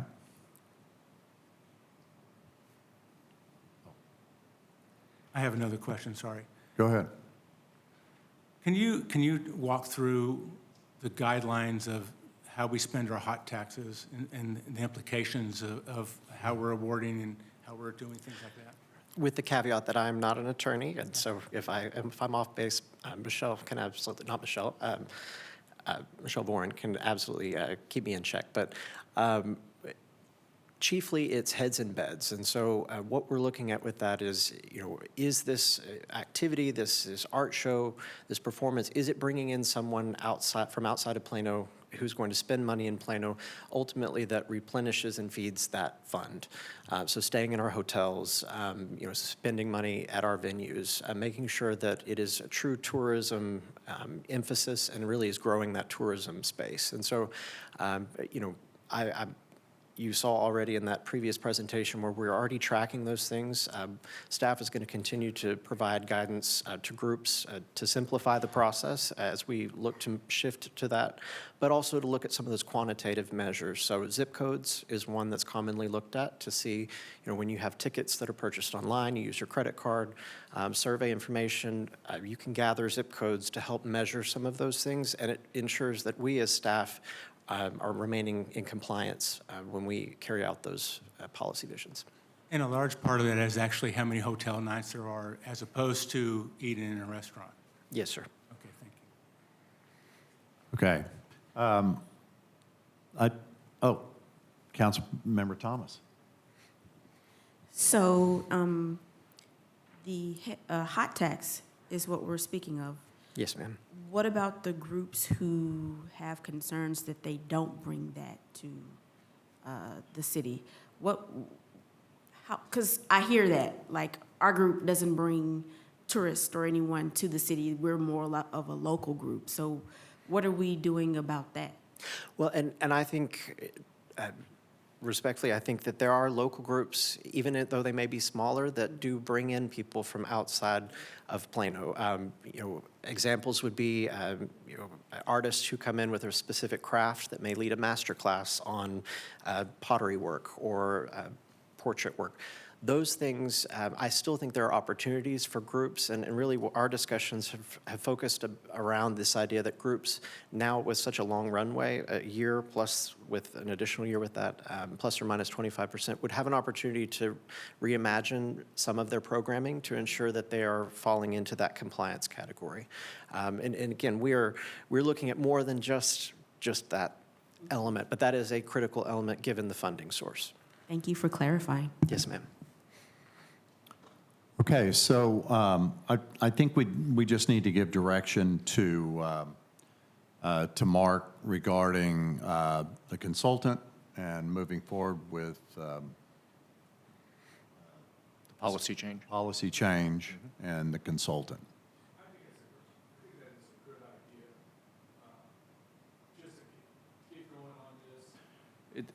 Some of this stuff will certainly involve capital, so we'll need to strategize for that for the upcoming year, particularly if we're looking at facilities. I mean, that takes some, I hate to say this, some long-range planning, and of course, with the funding required for that. But I think the assessment itself will take quite a bit of time, and because there's a lot of property throughout the 72 square miles that can be used. But we certainly look at where we need to go forward with that. So I think my opinion is, I think we need to move forward with getting the consultant on board to get that type of facility assessment. Okay. Everybody okay with that? And council, the policy change is also, because again, this would be the time that a year from now that this would be going into place, and just making sure that everybody's comfortable moving forward. Okay. All right. Thank you. Okay. We're going to go back to the operating budget so all you division heads, you're real quick, Mayor and Council. not off the hook. Yeah, not off the hook. But let's, real quick, let's have the discussion on the flags of honor, if you don't mind. That is a grant. So Karen Davis, can you tell us what the amount was last year? This is Karen Davis, who helps us with a number of our arts and grants. But since that was a request that came Well, not forward- just last year, but the year before, or at least that's what I was hearing, right? Yeah. Okay. Yes, so to give you a little bit, hello, everyone. I'm Karen Davis, Cultural Arts Grants Administrator. As they said, this event has been going on for 10 years. They came to this city about 5 years ago to request assistance with the funding. That was in 22-23, and at that time, they requested $36,850. So each year, it has grown a little bit until this year, their request was $98,391. Excuse me. Last year, we did fund them at, the last 2 years, we have funded them at $71,835. So the application this year went through a committee review, and as the committee was reviewing in all of the other applicants that came in, they were looking at things to be even, to compare all of the groups equally.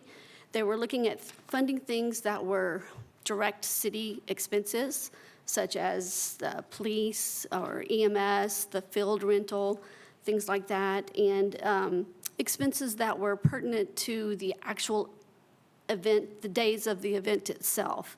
Things like doing a barricade rental, the bleachers, portable toilets, hand washing stations, printing of banners, things like that. That would be replacing the flags that are needed there. Things that the committee thought might not be as pertinent to this event for expense by the city were things like administrative expenses of paying employees to be there or contract labor to be there, annual website maintenance, annual fees for software programs, database development type things like those. The committee decided were not pertinent to actually producing the event physically on those days. So that was where the determination came from the committee and the recommendation. So the difference is it went from $71,835. Can you remind us how much is recommended for next year? The recommendation was for $25,615. And the requested was 90? $98,391. Okay. So to give a recap of the last 5 years, if that would be helpful. Yeah. They started off in 22-23 with $36,850, and I think that was at, when I looked at the application, that was at 100% of funding of the event. And then in 23-24, it went to $42,387, and then the next year was $71,835.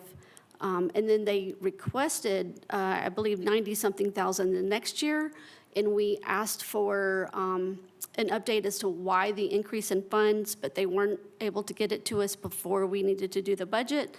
So we opted to fund them at the same amount that next year, which was $71,835.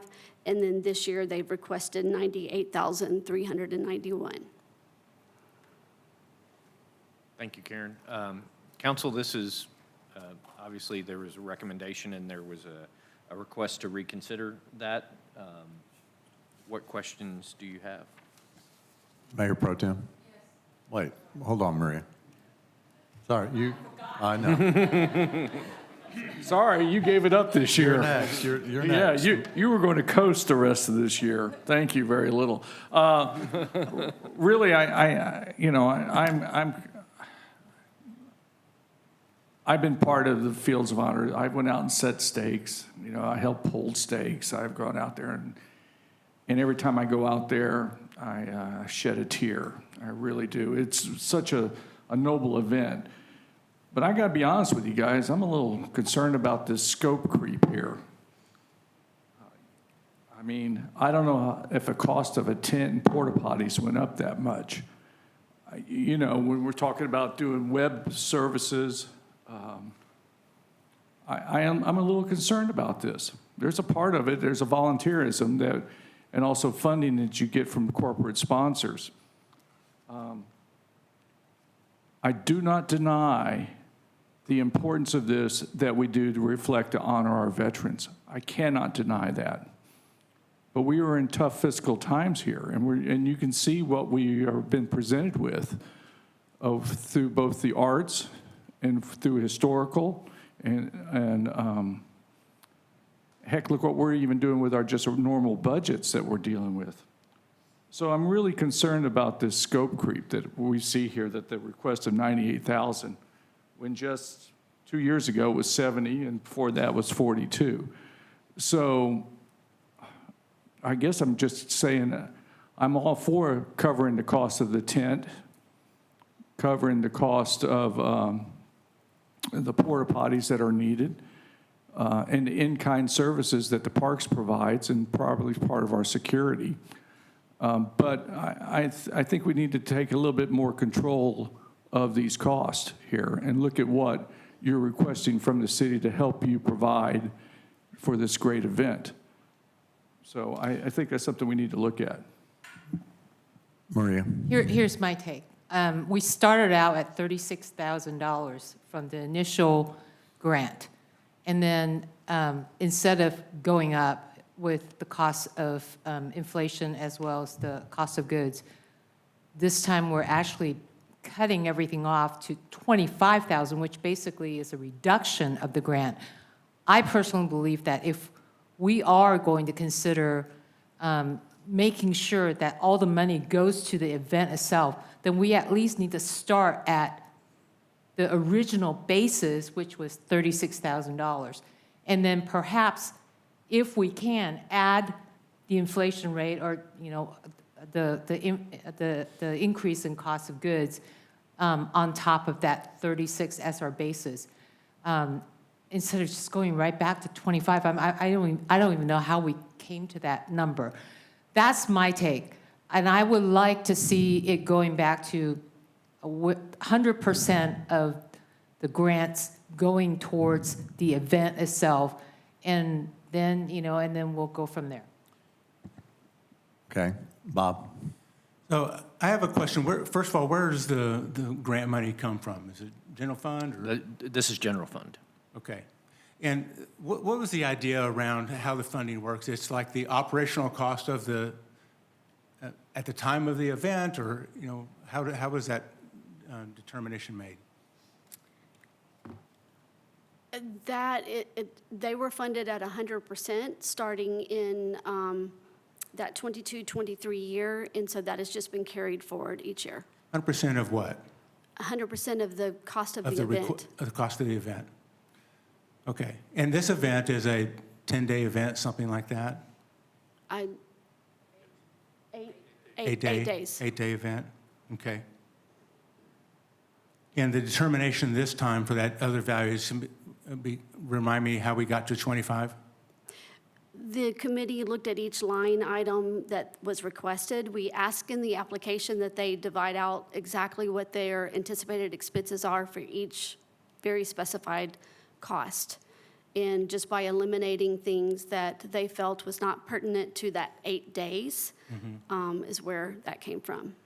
Can you give some clarity on how something like the tent, this seems to be the theme here, the tent was included in the original years, but not this time. How is that, this look different this time? I think it had to do with that the event goes on for 8 days and the tent isn't, I guess, needed continuously for 8 days. So it was kind of a determination of trying to figure out, well, the flags are there the whole time, and what are the event costs of things that needed to be there the entire time, and what was the scope of this event when it originally started? And so it was kind of looking at that. Do you feel that the kinds of services, the different things that happen over the course of 8 days, has that changed over the last 8 days, and the last few years? Yes, I do believe that they have increased their activities in doing things. I don't know that it is a full 8 days. I'll have to defer to them, but that it's a full 8 days of activities, because what we're looking at is actually the expenses. And they tell us the activities, but I don't know what happens when and on what day. Okay. Deputy Mayor. Thank you, Mayor. Here's my take and input on this, is that this is a committee recommendation, and I'm not usually a fan of going against necessarily what the committee recommends, because we've assigned them to recommend those recommendations. But I'm not opposed to what Maria 2 is recommending about going back to the 36,000. But overall, I usually want to follow what the committee recommends when we assign them to do that. Yeah, who is the committee again, one more time? It's staff comprised of staff members who have worked with this event or have produced events or have some knowledge of what's going on with the art side. Okay. I want to agree with Deputy Mayor that I'm not a fan of going against a committee. I think they put a lot of time and effort and historical knowledge into that. But I feel like this Flags of Honor is such a big impact on our city, our citizens and our neighbors, that I'd like to see more than the 25K. So, Mayor and Council, if you'll allow me to interject a little bit, heard you loud and clear on going back to the original amount. I do think there's been some inflationary side of things beyond that original 36 in that timeline. So I would actually look at this, and if council's going, yeah, I feel like when you were at the 42, looking at the history, looking at the 42 is probably an even better number than the 36, looking at what's happened over the years. But I want to make sure that, I've heard council loud and clear the tent needs to happen within that amount. And so that's what I would be looking at, is something probably closer to the 42 to ensure that the tent can happen along those lines, and understanding the impact to this. But I feel like that's a historical number that we've used as well, and I think that within the funds that we have, we can make that happen if that's the council direction. I'd also like to say to the folks at the Flag of Honor, I really appreciate what you do, and I think that the additional things like having the service dogs, et cetera, these are all very good. But I think planning for the future, I think you should not expect the 71,098, whatever those numbers are. I think where we are right now is probably more in line of what to expect for the future. So please keep that in mind as you go forward. If I can, just real quick. Okay. We're just guessing here. I don't know what the cost of the tent rental is, and of course, they'll need to have the porta potty facilities there, because we're going to have people. There's people there in the morning, there's people there during the day, and there's people at night. And the activities that are going on, that tent's used to showcase elements within the veterans through all the wars that needs to be protected. So I think that those are elements that we need to look at, and we need to, again, assess what that cost is. I don't want to put a number on it, but I don't know what the cost of the tin is. I don't know what the porta potty is. So I think that those are something that we need to look at before we put a firm number on it. Well, we need a little bit of that direction this Yeah, evening. I think. So Karen, do we have that listed out as You far have as an that? expense? Can you go ahead and share what the tenant and porta potty expenses are? Yes, the porta potties were included in that 25,000. We did agree that porta Thank potties you. were needed. So the tent, they have listed, it's tent, heaters, lights, tables, chairs, stage, flooring, chair movers at a cost of $27,044. So that's essentially $52,000 would be the 25 plus the 27. It's 52. Is everybody okay with 52?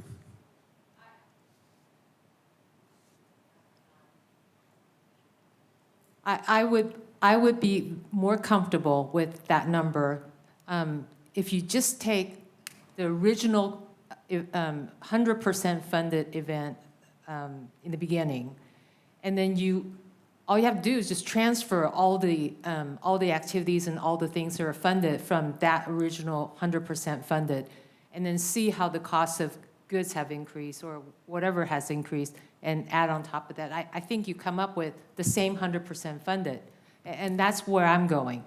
It doesn't have to be, you don't have to add all the additional funding that they're requesting, but the original 100% funding, those core items needs to be transferred over to current.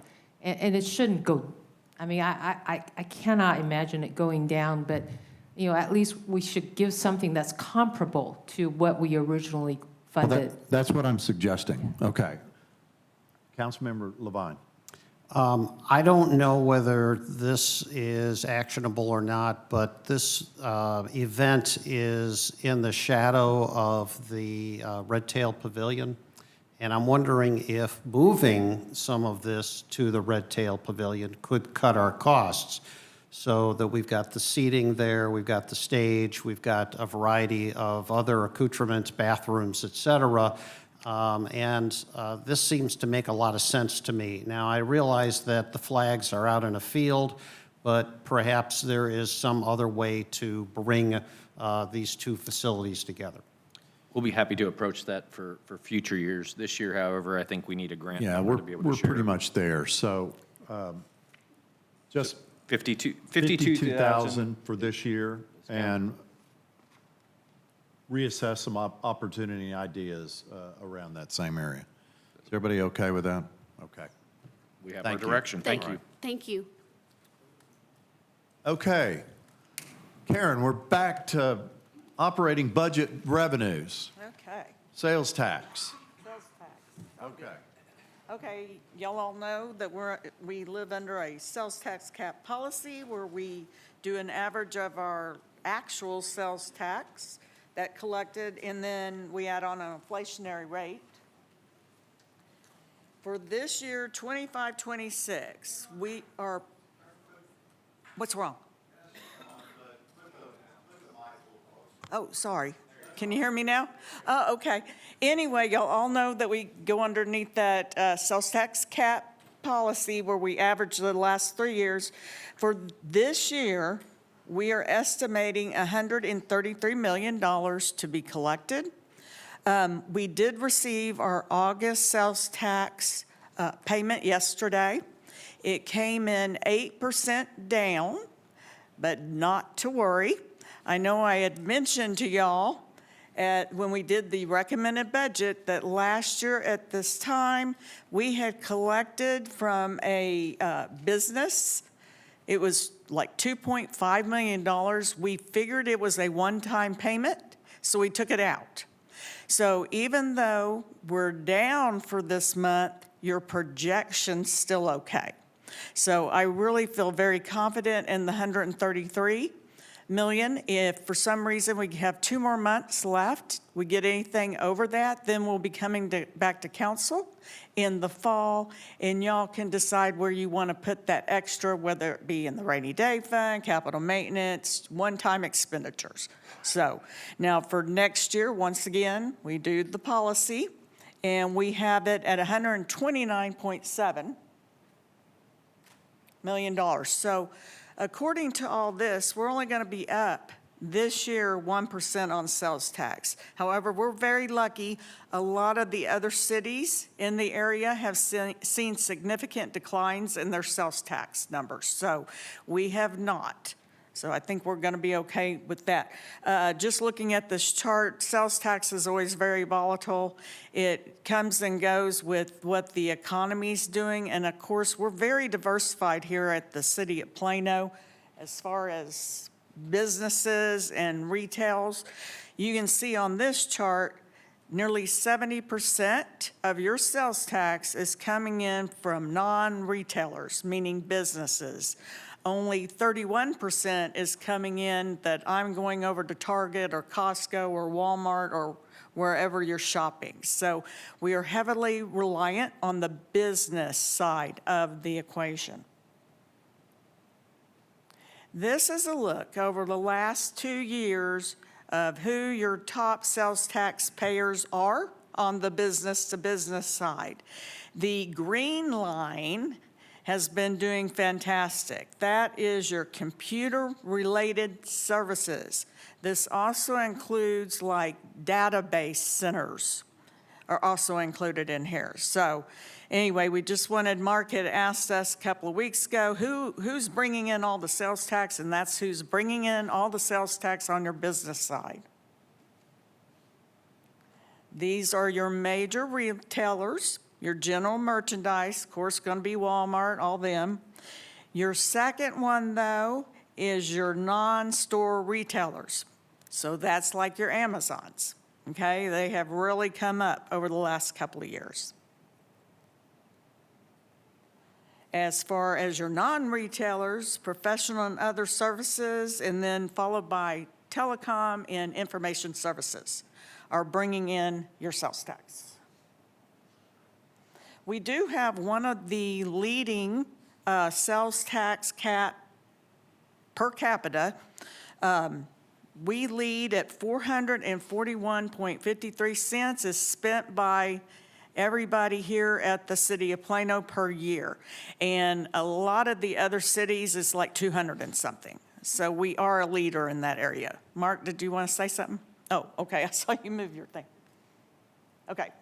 Factors impacting sales tax, of course, is competition from surrounding cities, economic conditions. If we ever go into a economic recession again, the first thing that does fall off that both Mark and I have witnessed being here for so long is the non-retailer, your business sales tax. It will quickly dive. So that's one of the great things about the 3-year cap that we have going on. We're able to shield ourselves from those disruptions. Did I have any questions on sales tax? Okay. Okay.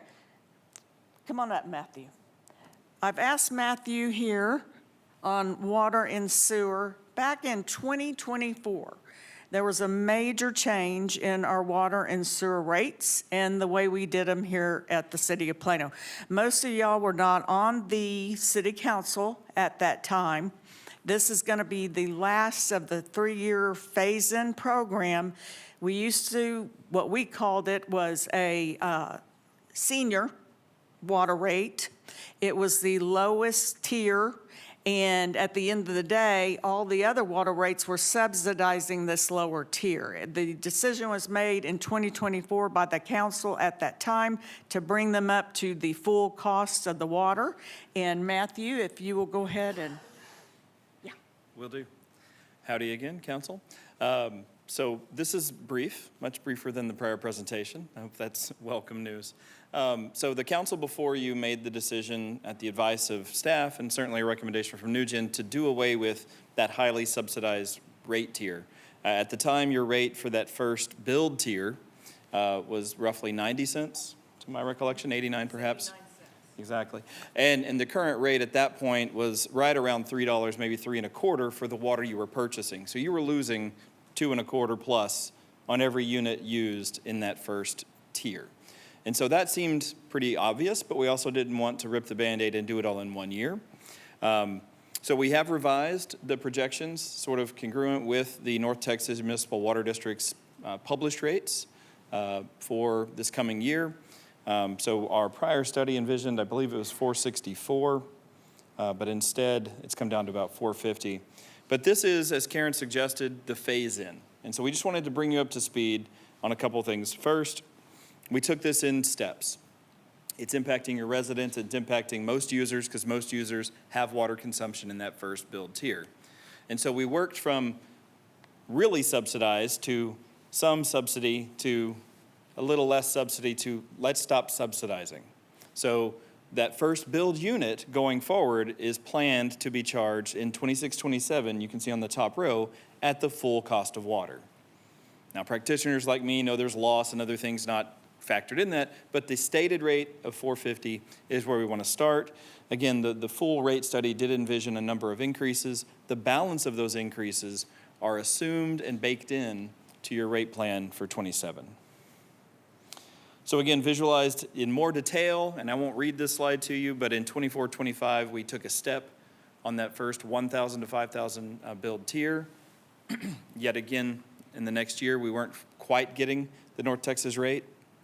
And now in 26-27, we're proposing that first tier would be at $4.50.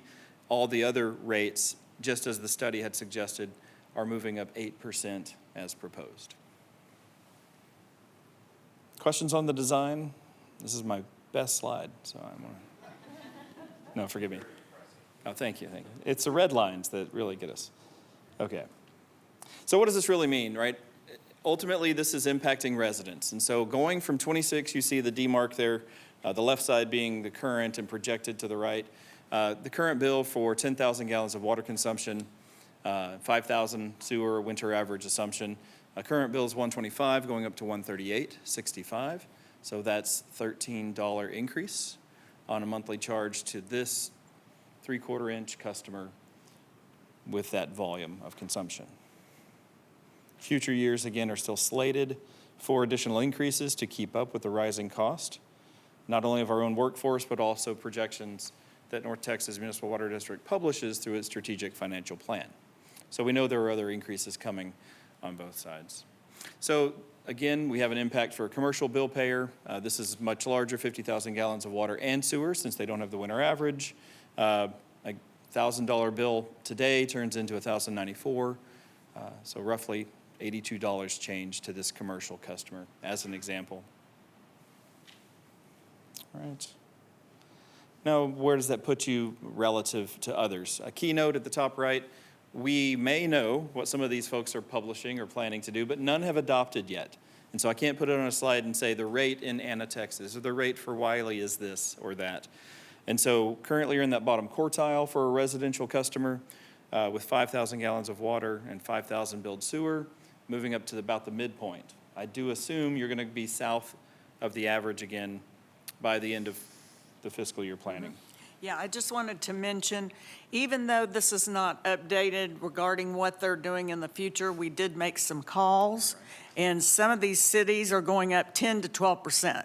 So even though right now, 2027 for our residential, all these other cities, they're all planning increases. So most likely, we're going to end up back at the bottom again, but we need them to adopt their budgets and totally align where you're apples to apples. And Mayor and Council, these are the other member cities with North Texas Municipal Water District. So their wholesale cost of water is the same, but the distribution costs and the other administrative costs are different for each city. So infrastructure, distribution, and all that. That's why you see differences in some of those rates. But those are the other water district member cities. Yeah, another observation while we're on this slide is just the variation in the sewer bill versus the water bill. More and more, the wastewater costs are just getting, not out of control, but rising at a faster clip than water. And so you'll see a lot of communities where the green is larger than the blue, and that's kind of been flipped on its head in the last 4 years. Again, a 10,000 gallon customer today, bottom quartile, actually because of your tiered system and because the way that compares to others in the comparison group, they are charging more for those higher units.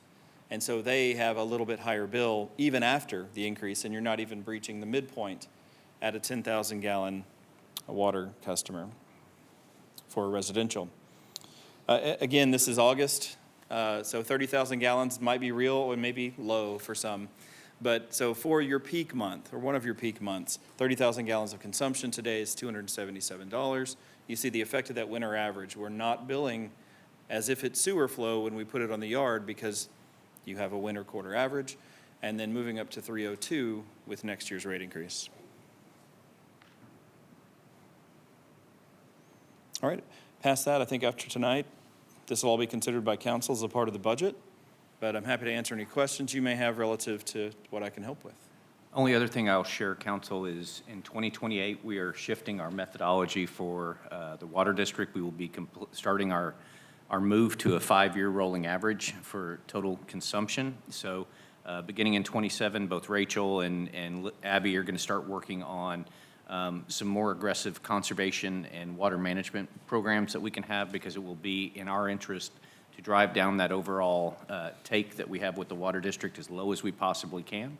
So that is coming, and it is, believe it or not, only 2 years away. So we're moving quickly towards that. So just be aware that in the next couple of years, we'll be bringing that back too. Yeah, and under the fiscal roadmap plan, we update the enterprise funds rate models every 3 years. So the big update will start in January of 2027. We'll be using New Gen again, and once again, as Mark mentioned, all that will go into the brand-new rate model. So I will be bringing all these back at the end of September for y'all to adopt, and they go into effect on October 1st. All right. Thank you, guys. Abby, tell us Abby, about come on up. solid waste. Yeah, I wanted to mention something before Abby. Come on up, Abby. Right now, we're undergoing a solid waste rate model update. New Gen, once again, did theirs 3 years ago. We had a couple of things that happened the last couple of months, so we're not done yet. But we do know this, we're going to need $1 extra on the bill. Abby's going to go for that here in a minute. But we'll be bringing back more details as the new budget year begins. I'm done, $1. That's it. No, I'm just kidding. So we're going to continue to follow with our 2023 rate model update, and the recommendation at that time was to continue at $1 each year for the foreseeable 5 years, and that's still our recommendation. The $1 is applied to the 95-gallon cart, which is the majority of our carts in the city, and then we apply percentage-wise what historically had been the percentage difference to our 68-gallon cart, which is smaller, and then the extra cart as well. So just so you can kind of see those percentage breakdowns. This is comparison against the solid waste member cities. If you remember a little bit earlier in the year, the district had a proposal to allow City of Melissa to join the solid waste member cities group, and we said that we didn't have any comments against that. And so I'm going to now start including them in the future. That being said, they do not have a proposed rate prepared yet for what their solid waste might be. The rest of these are based on what the published budgets are so far for these other cities. If you take the City of Melissa out, the actual rate across all 5 of them is closer to 30 or 23.59. And so I just wanted to make sure that I started including them moving forward. I will say also for the City of Melissa, this will be their first time having a dedicated solid waste fund. So they're trying to figure out what that number is going to look like starting October 1. One of the biggest changes that we wanted to kind of cover, and Karen alluded to it during the previous budget presentation, is there are new diesel standard emissions that are coming out that are effective the end of 2026, and any chassis that is manufactured after that date would have to meet these new standards. Back in the earlier 2000s when this occurred, all of the testing is done on normal on-the-road vehicles. Not anything had been done testing on cities that did stop-and-go self-collection service to transfer stations within their own cities. And so we actually had a lot of pauses in our equipment to the point where it actually hurt some of our operations at the time. And so we wanted to get ahead of this and avoid this. And so our fleet manager, who is very well respected throughout not just North Texas, but nationally, has been talking with a lot of manufacturers. And in order to prevent that, what we wanted to do is go ahead and pre-purchase any of the chassis for vehicles that we were planning to replace in 27, 28, and 28, 29, and then pause and not purchase any chassis during that time frame. Our manufacturers can hold them for us, and as long as it's been manufactured before that April 1st date and has a VIN number on it, it can be held. So we did the math to try to figure out what that would look like. And as of right now, it would require a prepayment from the Equipment Replacement Fund, about $2.4 million, and the Solid Waste Fund would continue to pay that back in capital outlay, just like we would any of our other vehicles. And then this will also allow us time to evaluate alternative fuel options, and if there's other grant opportunities out there and what those alternatives might look like. And then come 29-30, we can start resuming what our purchases would normally look like at that point. That's a lot of information on chassis. Do you have any questions at this time? Okay. And I always like to kind of summarize the solid waste fund balance. We historically had a goal of 45 days, but we have actually started holding to that. And so this year it will be, we're projected to be at the 40 working days and then 46 working days moving forward to next year. I will say that does still include the 7-year repayment back to the Water and Sewer Fund that we took back in 2023. And then it also does assume the rate increase being funded this year for the $1 for the 95-gallon carts. Any questions? So Mayor and Council, as a reminder, solid waste is an enterprise fund like water and sewer and drainage, so we charge as much as we need in rates to pay for the entire service. So this has no ad valorem tax impact whatsoever, and it does not take sales tax. It's completely funded through the fees. Okay. Thanks, Thank Abby. Next item, cost recovery overview.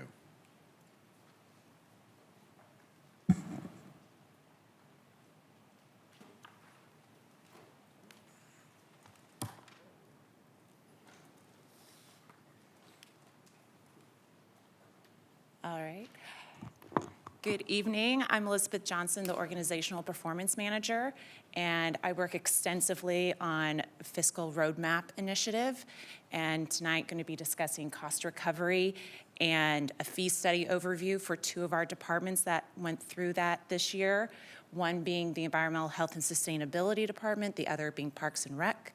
So I'm going to kick it off on cost recovery, and then I'm going to be handing it over to Rachel Patterson and then Ron Smith to go through their specific recommended proposed targets on their department fees. So really the main focus right now is to look at the current and proposed cost recovery percentages based on the completed fee studies that were done by a consultant, MGT, and then to look at the proposed cost recovery targets based on the city's cost recovery model. So we really want to we'll be presenting those cost recovery recommendation targets, and then we'll just want to be hearing council's feedback on those proposed cost recovery targets. So a little bit of background of the timeline. March of 25, this body adopted a new citywide cost recovery policy, and then that kicked off year 1 of the implementation. That started with doing some formal fee studies with planning, engineering, and building inspections departments. They worked with our consultant MGT that summer, went into fall, brought those recommendations to y'all, and you guys provide direction on their proposed targets. We came back subsequently with, and y'all approved some fee adjustments to go get their fees in line with those then targets. So then we're now in year 2, and so this summer we completed the fee studies with both Environmental Health and Sustainability and Parks and Rec, and so we are here to do the targets. A little bit about just high level on the cost recovery review process. There's 2 paths that go in parallel that departments can do annually. One, every 4 years, departments are on a rotation to go do an in-depth fee study and really understand the full cost to deliver services, so it's a cost of service study, and that includes both the direct and indirect cost of those programs. And then if a department's not doing their in-depth fee study that year, they are doing an annual fee review that's internal to ensure that their targets are being met during the budget process. So both of those paths can really come out to having proposed fee adjustments that then come through the budget cycle, and either way, those proposed fee adjustments are then planned on a subsequent council meeting coming up for your consideration. Something new this year versus a past year is we are also going to, where we're legally able to, for public transparency and ease, consolidate fee schedules that are in different resolutions and ordinances and consolidate them into one. So that should be easier just for ease and access. I did want to note the cost recovery policy we do have and the process we have is a National Government Finance Officers Association best practice. And something that was really cool the budget team learned this year was GFOA actually highlights Plano as a best practice in action that they highlight in their training. So that was something that we thought was pretty cool when we came about. So to talk a little bit about the model, really that top part is just a great visual representation of the policy. Targets are based on the benefit that they're providing. And so when you look at the 5 tiers and the colored blocks from left to right, it's how heavy weighted it is from a community benefit to an individual benefit. And so if you look at tier 1, that is a primary community benefit, and that has an associated level of cost recovery that's expected from the fees that are charged. So for primary community benefit, that's going to be your 0 to 10%, meaning it's going to be heavily tax supported. Then as you go to the right, tier 2 is mostly community benefit with some individual, and that's going to be falling in your expected 11 to 40% recovery. Then you move to tier 3, which is going to be balanced between your community and individual benefit. So your fees are going to be hopefully recovering 41 to 60% of those full costs. Then as you go right, tier 4 is mostly individual benefit with some community at your 61 to 90%. And then rounding it out to tier 5 is primarily individual benefit, meaning the fees are targeted to recover 91 to 100% plus in some cases of those costs to deliver those programs or services. And so I'm going to be having Rachel come up, and when both of the department heads come up and talk, the first thing you'll see is the tiers then with fee categories showing their proposed targets. So that's where each of them are going to be kicking off.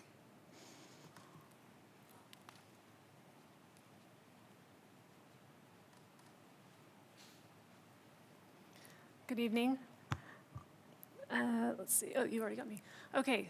Rachel Patterson, Director of Environmental Health and Sustainability. So we have just 1 or 2 things in Tier 2, our classes and field trips, which are mainly offered by our sustainability division. And then food service permits are in Tier 4. I'm going to talk about that in just a moment. And then swimming pool inspections, grease traps and haulers, and then our environmental education center rentals are in Tier 5. So you'll note food service permits, normally we would have those in Tier 5 with the other, with these other permits. But due to legislation last session, we're limited on how much we can charge per permit. And so that basically keeps us there in Tier 4. We have some legislative caps. We cannot charge more than what the State Department of Health Services charges for a food service establishment permit. So we have caps there, and so unless they increase their fees, we will be unable to increase ours beyond the cap. Okay, so our total cost of service at the time of the study was just under $2.4 million, with revenue of just over $1 million for about a 45% cost recovery. Our goal in year 1 is to gain 11% in our cost recovery rate, with plans to phase the fees in through year 3, and we're hoping for a 70%. cost recovery at that point overall. This is the cost of service and revenue just for our fee-generating activities. The 70% is not exactly where we would like to be, but because 80% of our revenue is from food service permits, we're very limited, and so we would be pretty happy with the 70% based on the limitations that we have currently in place.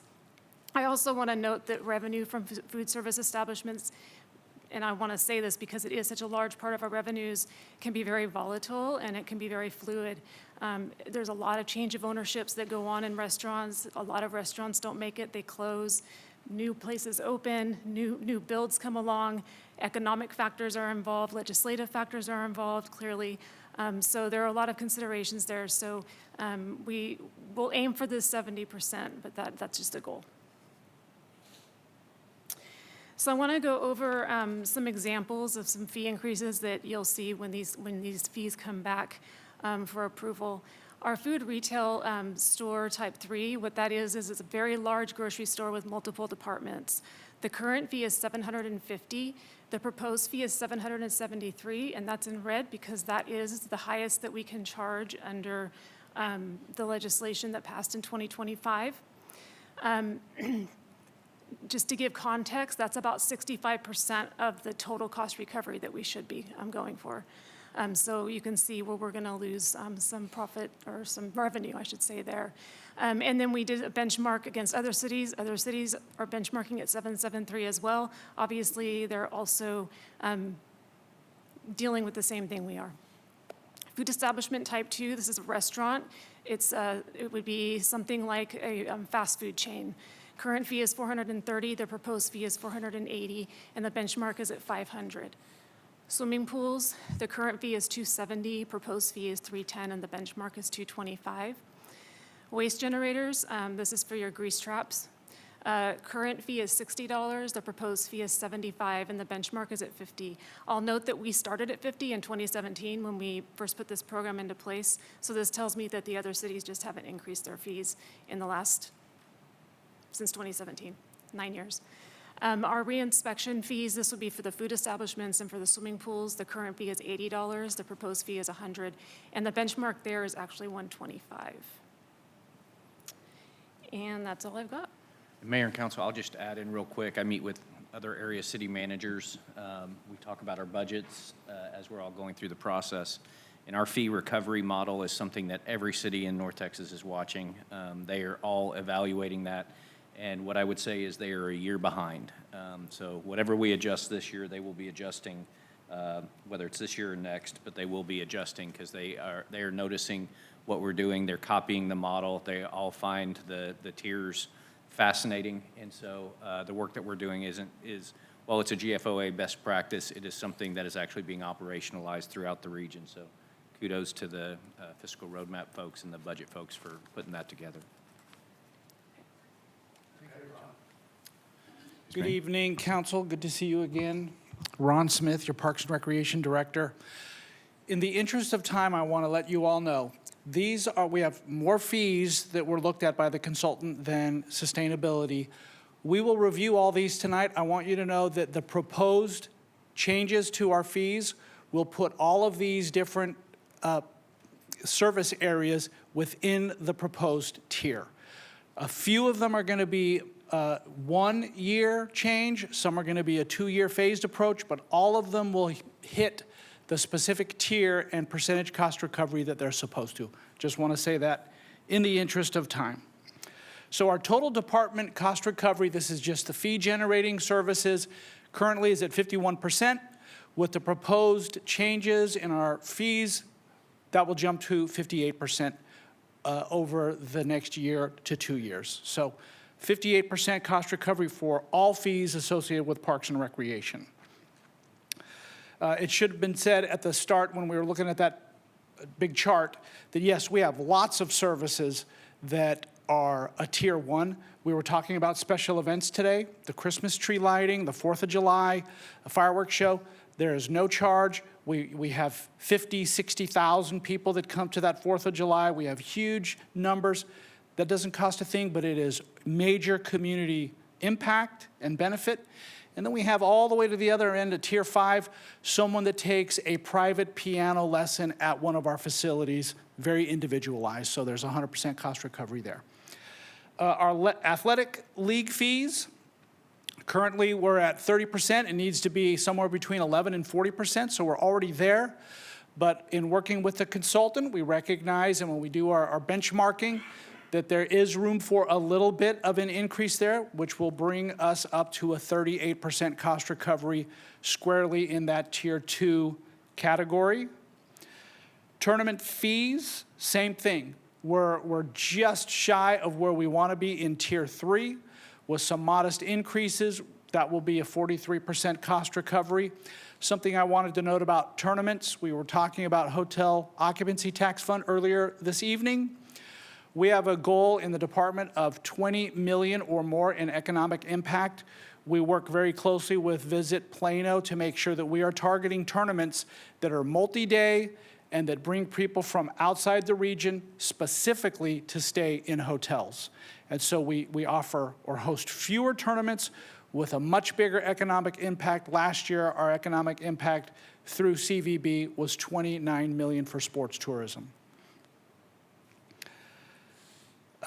Park division, so some proposed fee increases. This is what we were just talking about. League fees, we're wanting to move from what you see in the current fee, some very modest increases, Phase 1 for 26-27, Phase 2 in 27-28. Tournament fee from 10 to 20, then to 25 for the team fee, league hourly fee, non-resident team fee. Just some very modest increases to get us into those tiers that we're looking for. Plano Event Center, also in Parks and Recreation. This is a fee-generated facility, and it's also supported by the Hotel Occupancy Tax Fund. So this is not general fund dollars, but we still have responsibility in making sure we're in our proper tier, which is 61 to 90%. Currently, Plano Event Center is at the bottom of that tier at exactly 61%, with some modest increases that the consultant helped us identify. That will jump us to 64% in that Tier 4. Some examples of those fees for Plano Event Center that we're considering: the current fee for $5,000 for the whole facility, raising that by $500. The weekend fee, which is currently $7,500, also increasing that by $500.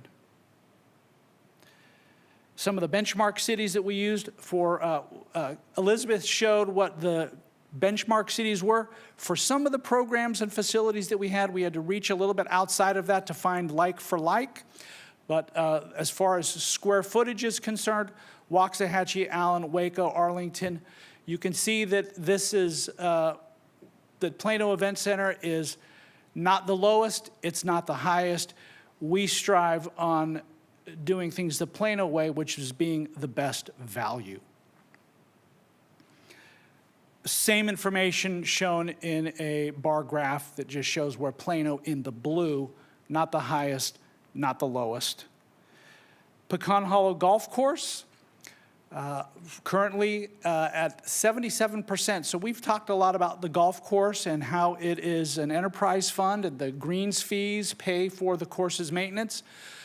What you see here, the 77%, that's after the consultant included all non-departmental and city fees that are not directly related to the golf course but support the golf course.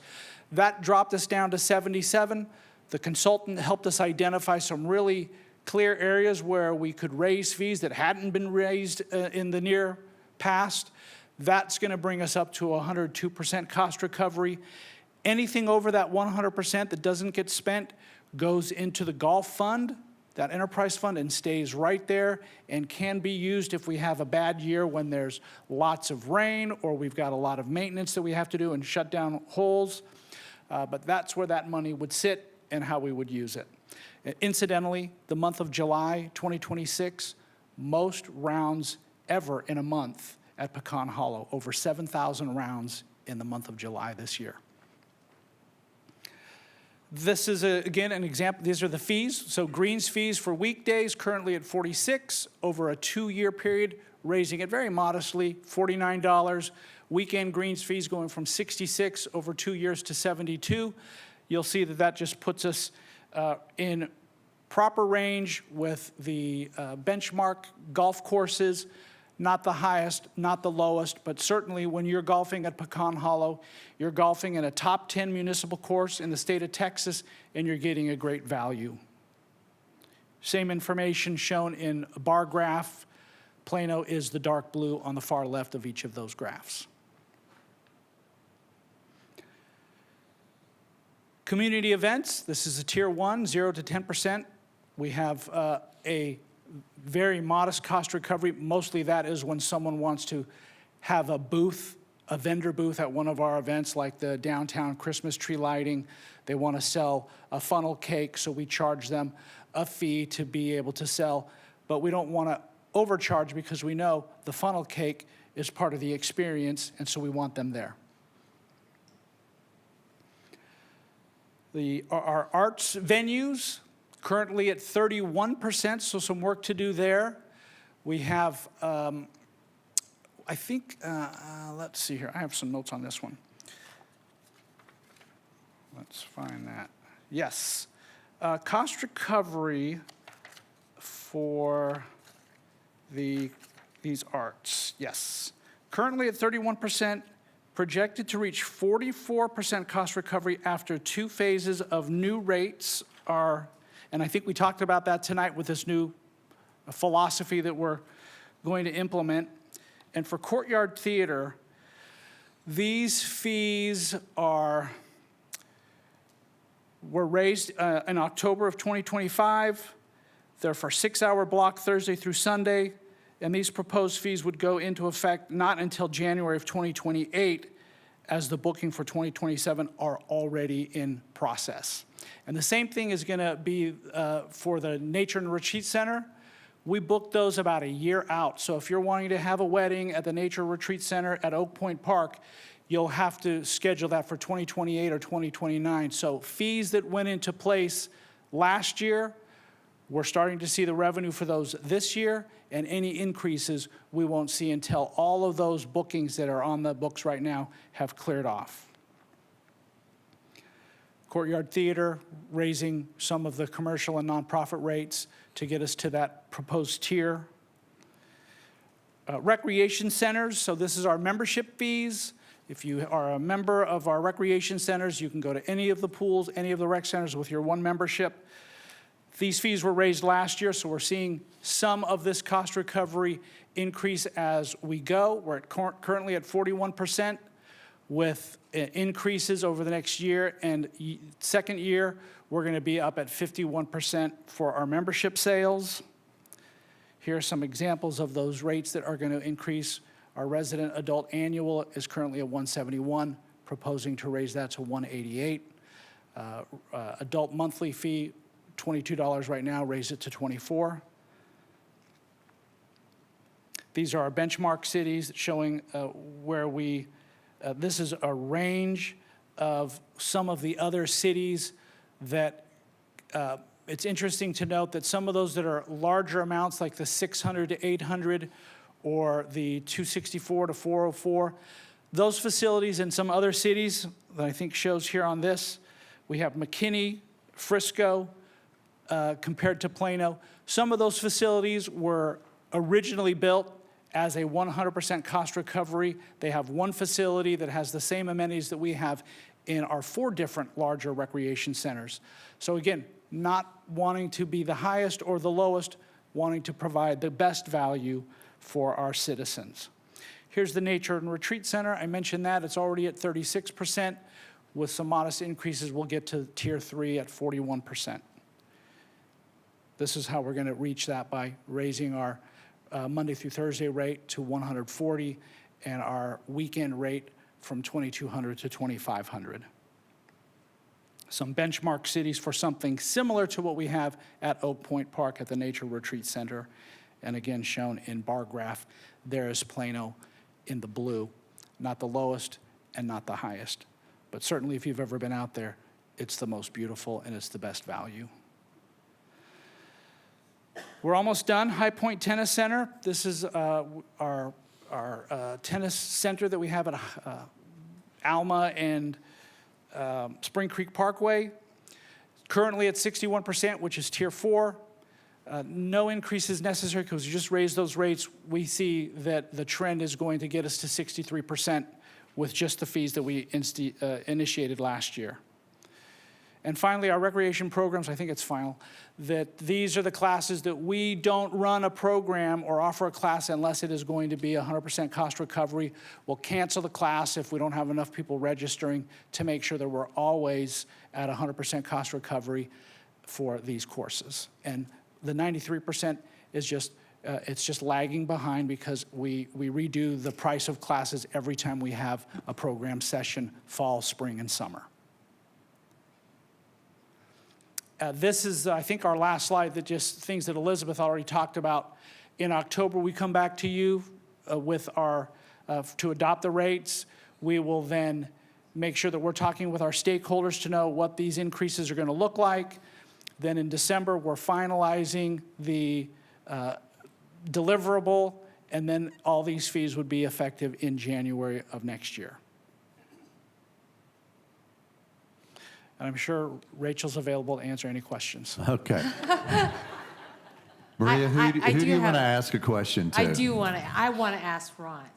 So I had some resident came up and asked, why is it that with golf courses and tennis courts, that there is no discount for Plano residents, but it's like charged, you know, for everyone.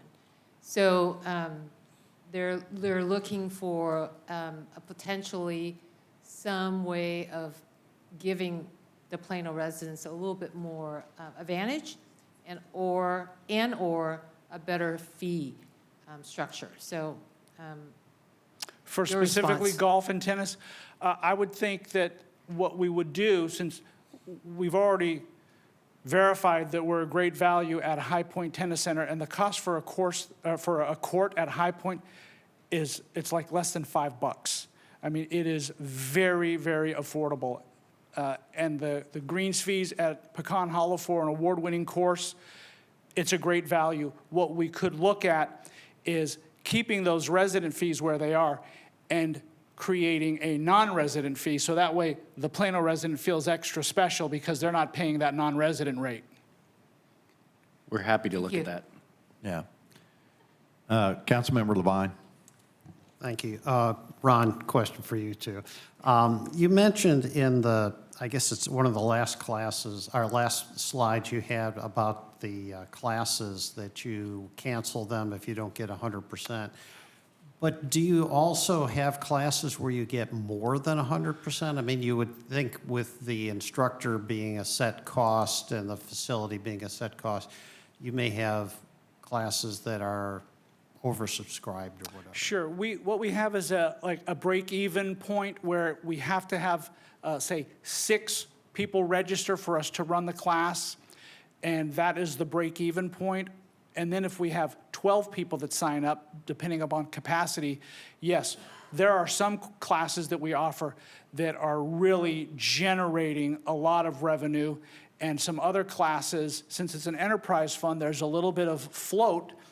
There may be a course that's not quite as financially impactful, but it still provides an opportunity for a specific skill or a specific demographic to take classes, knowing that other classes are going to make up more than the difference. So are you saying that some classes you're not getting 100% and other classes you're getting more than 100%? Sure. What I'm saying is that we have a model that we follow to make sure that when we are offering a class, it is a class that is going to be financially viable. There are some that make more per session or per student than others. Thank you. Mayor Pro Tem.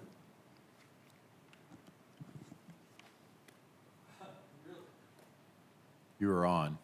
Yeah, thanks. Again, I think I was on Councilwoman Tu's remark there. I mean, our Pecan Hollow is one of the best golf courses that's in the state. And when you go over to our neighboring cities, if you're not a resident, they're charging you more. Simple as that. So maybe that's something down the line we may want to look at. I love the fact that we had that many rounds in July. It's probably because our other sister course was down with temporary greens. But this is something, golf is exploding again back in North Texas. Tennis is exploding. Pickleball's taking in courts. So anything that we can do to help increase some of that revenue if they're non-residents, I think that's something we need to start looking at. But You thanks. can look at that. Happy to.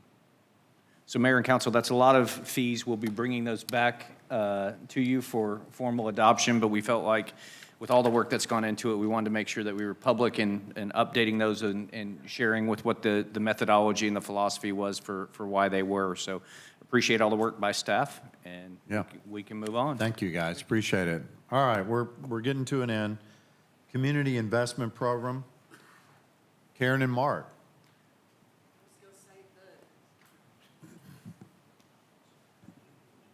Monday night, you were provided all the details regarding the Community Investment Program, and this is just a time in case you didn't understand something or if you wanted us to come back with any more explanation. If not, no biggie. The total is $290 million for your CIP. Got it? Any questions for that? What happened, Steve? Did he leave? Well, I think we understand it, Okay. And then the last. but let's move on to Yeah. proposed ad valorem tax. Okay. Monday night, the tax ceiling or the cap was set at 43.76 cents. It has gone on to the Dallas Morning News, so when you come to adopt the tax rate, September 14th at 7 p.m., you can go down, you just can't go up. So anyway, that pretty much is set. Mark, did you want to say anything about the tax rate? No, Mayor and Council, appreciate all the work this evening. The budget at this point is pretty well set. Yeah. You have kind of the full picture. If you have any questions, any concerns, do not hesitate to reach out to me, Shelley, Karen, whoever you need to get answers. We appreciate all the work and the additional time this week, and I don't want to take up any more of it. So, Mayor, I think we're done. Okay, with no further business, we're adjourned.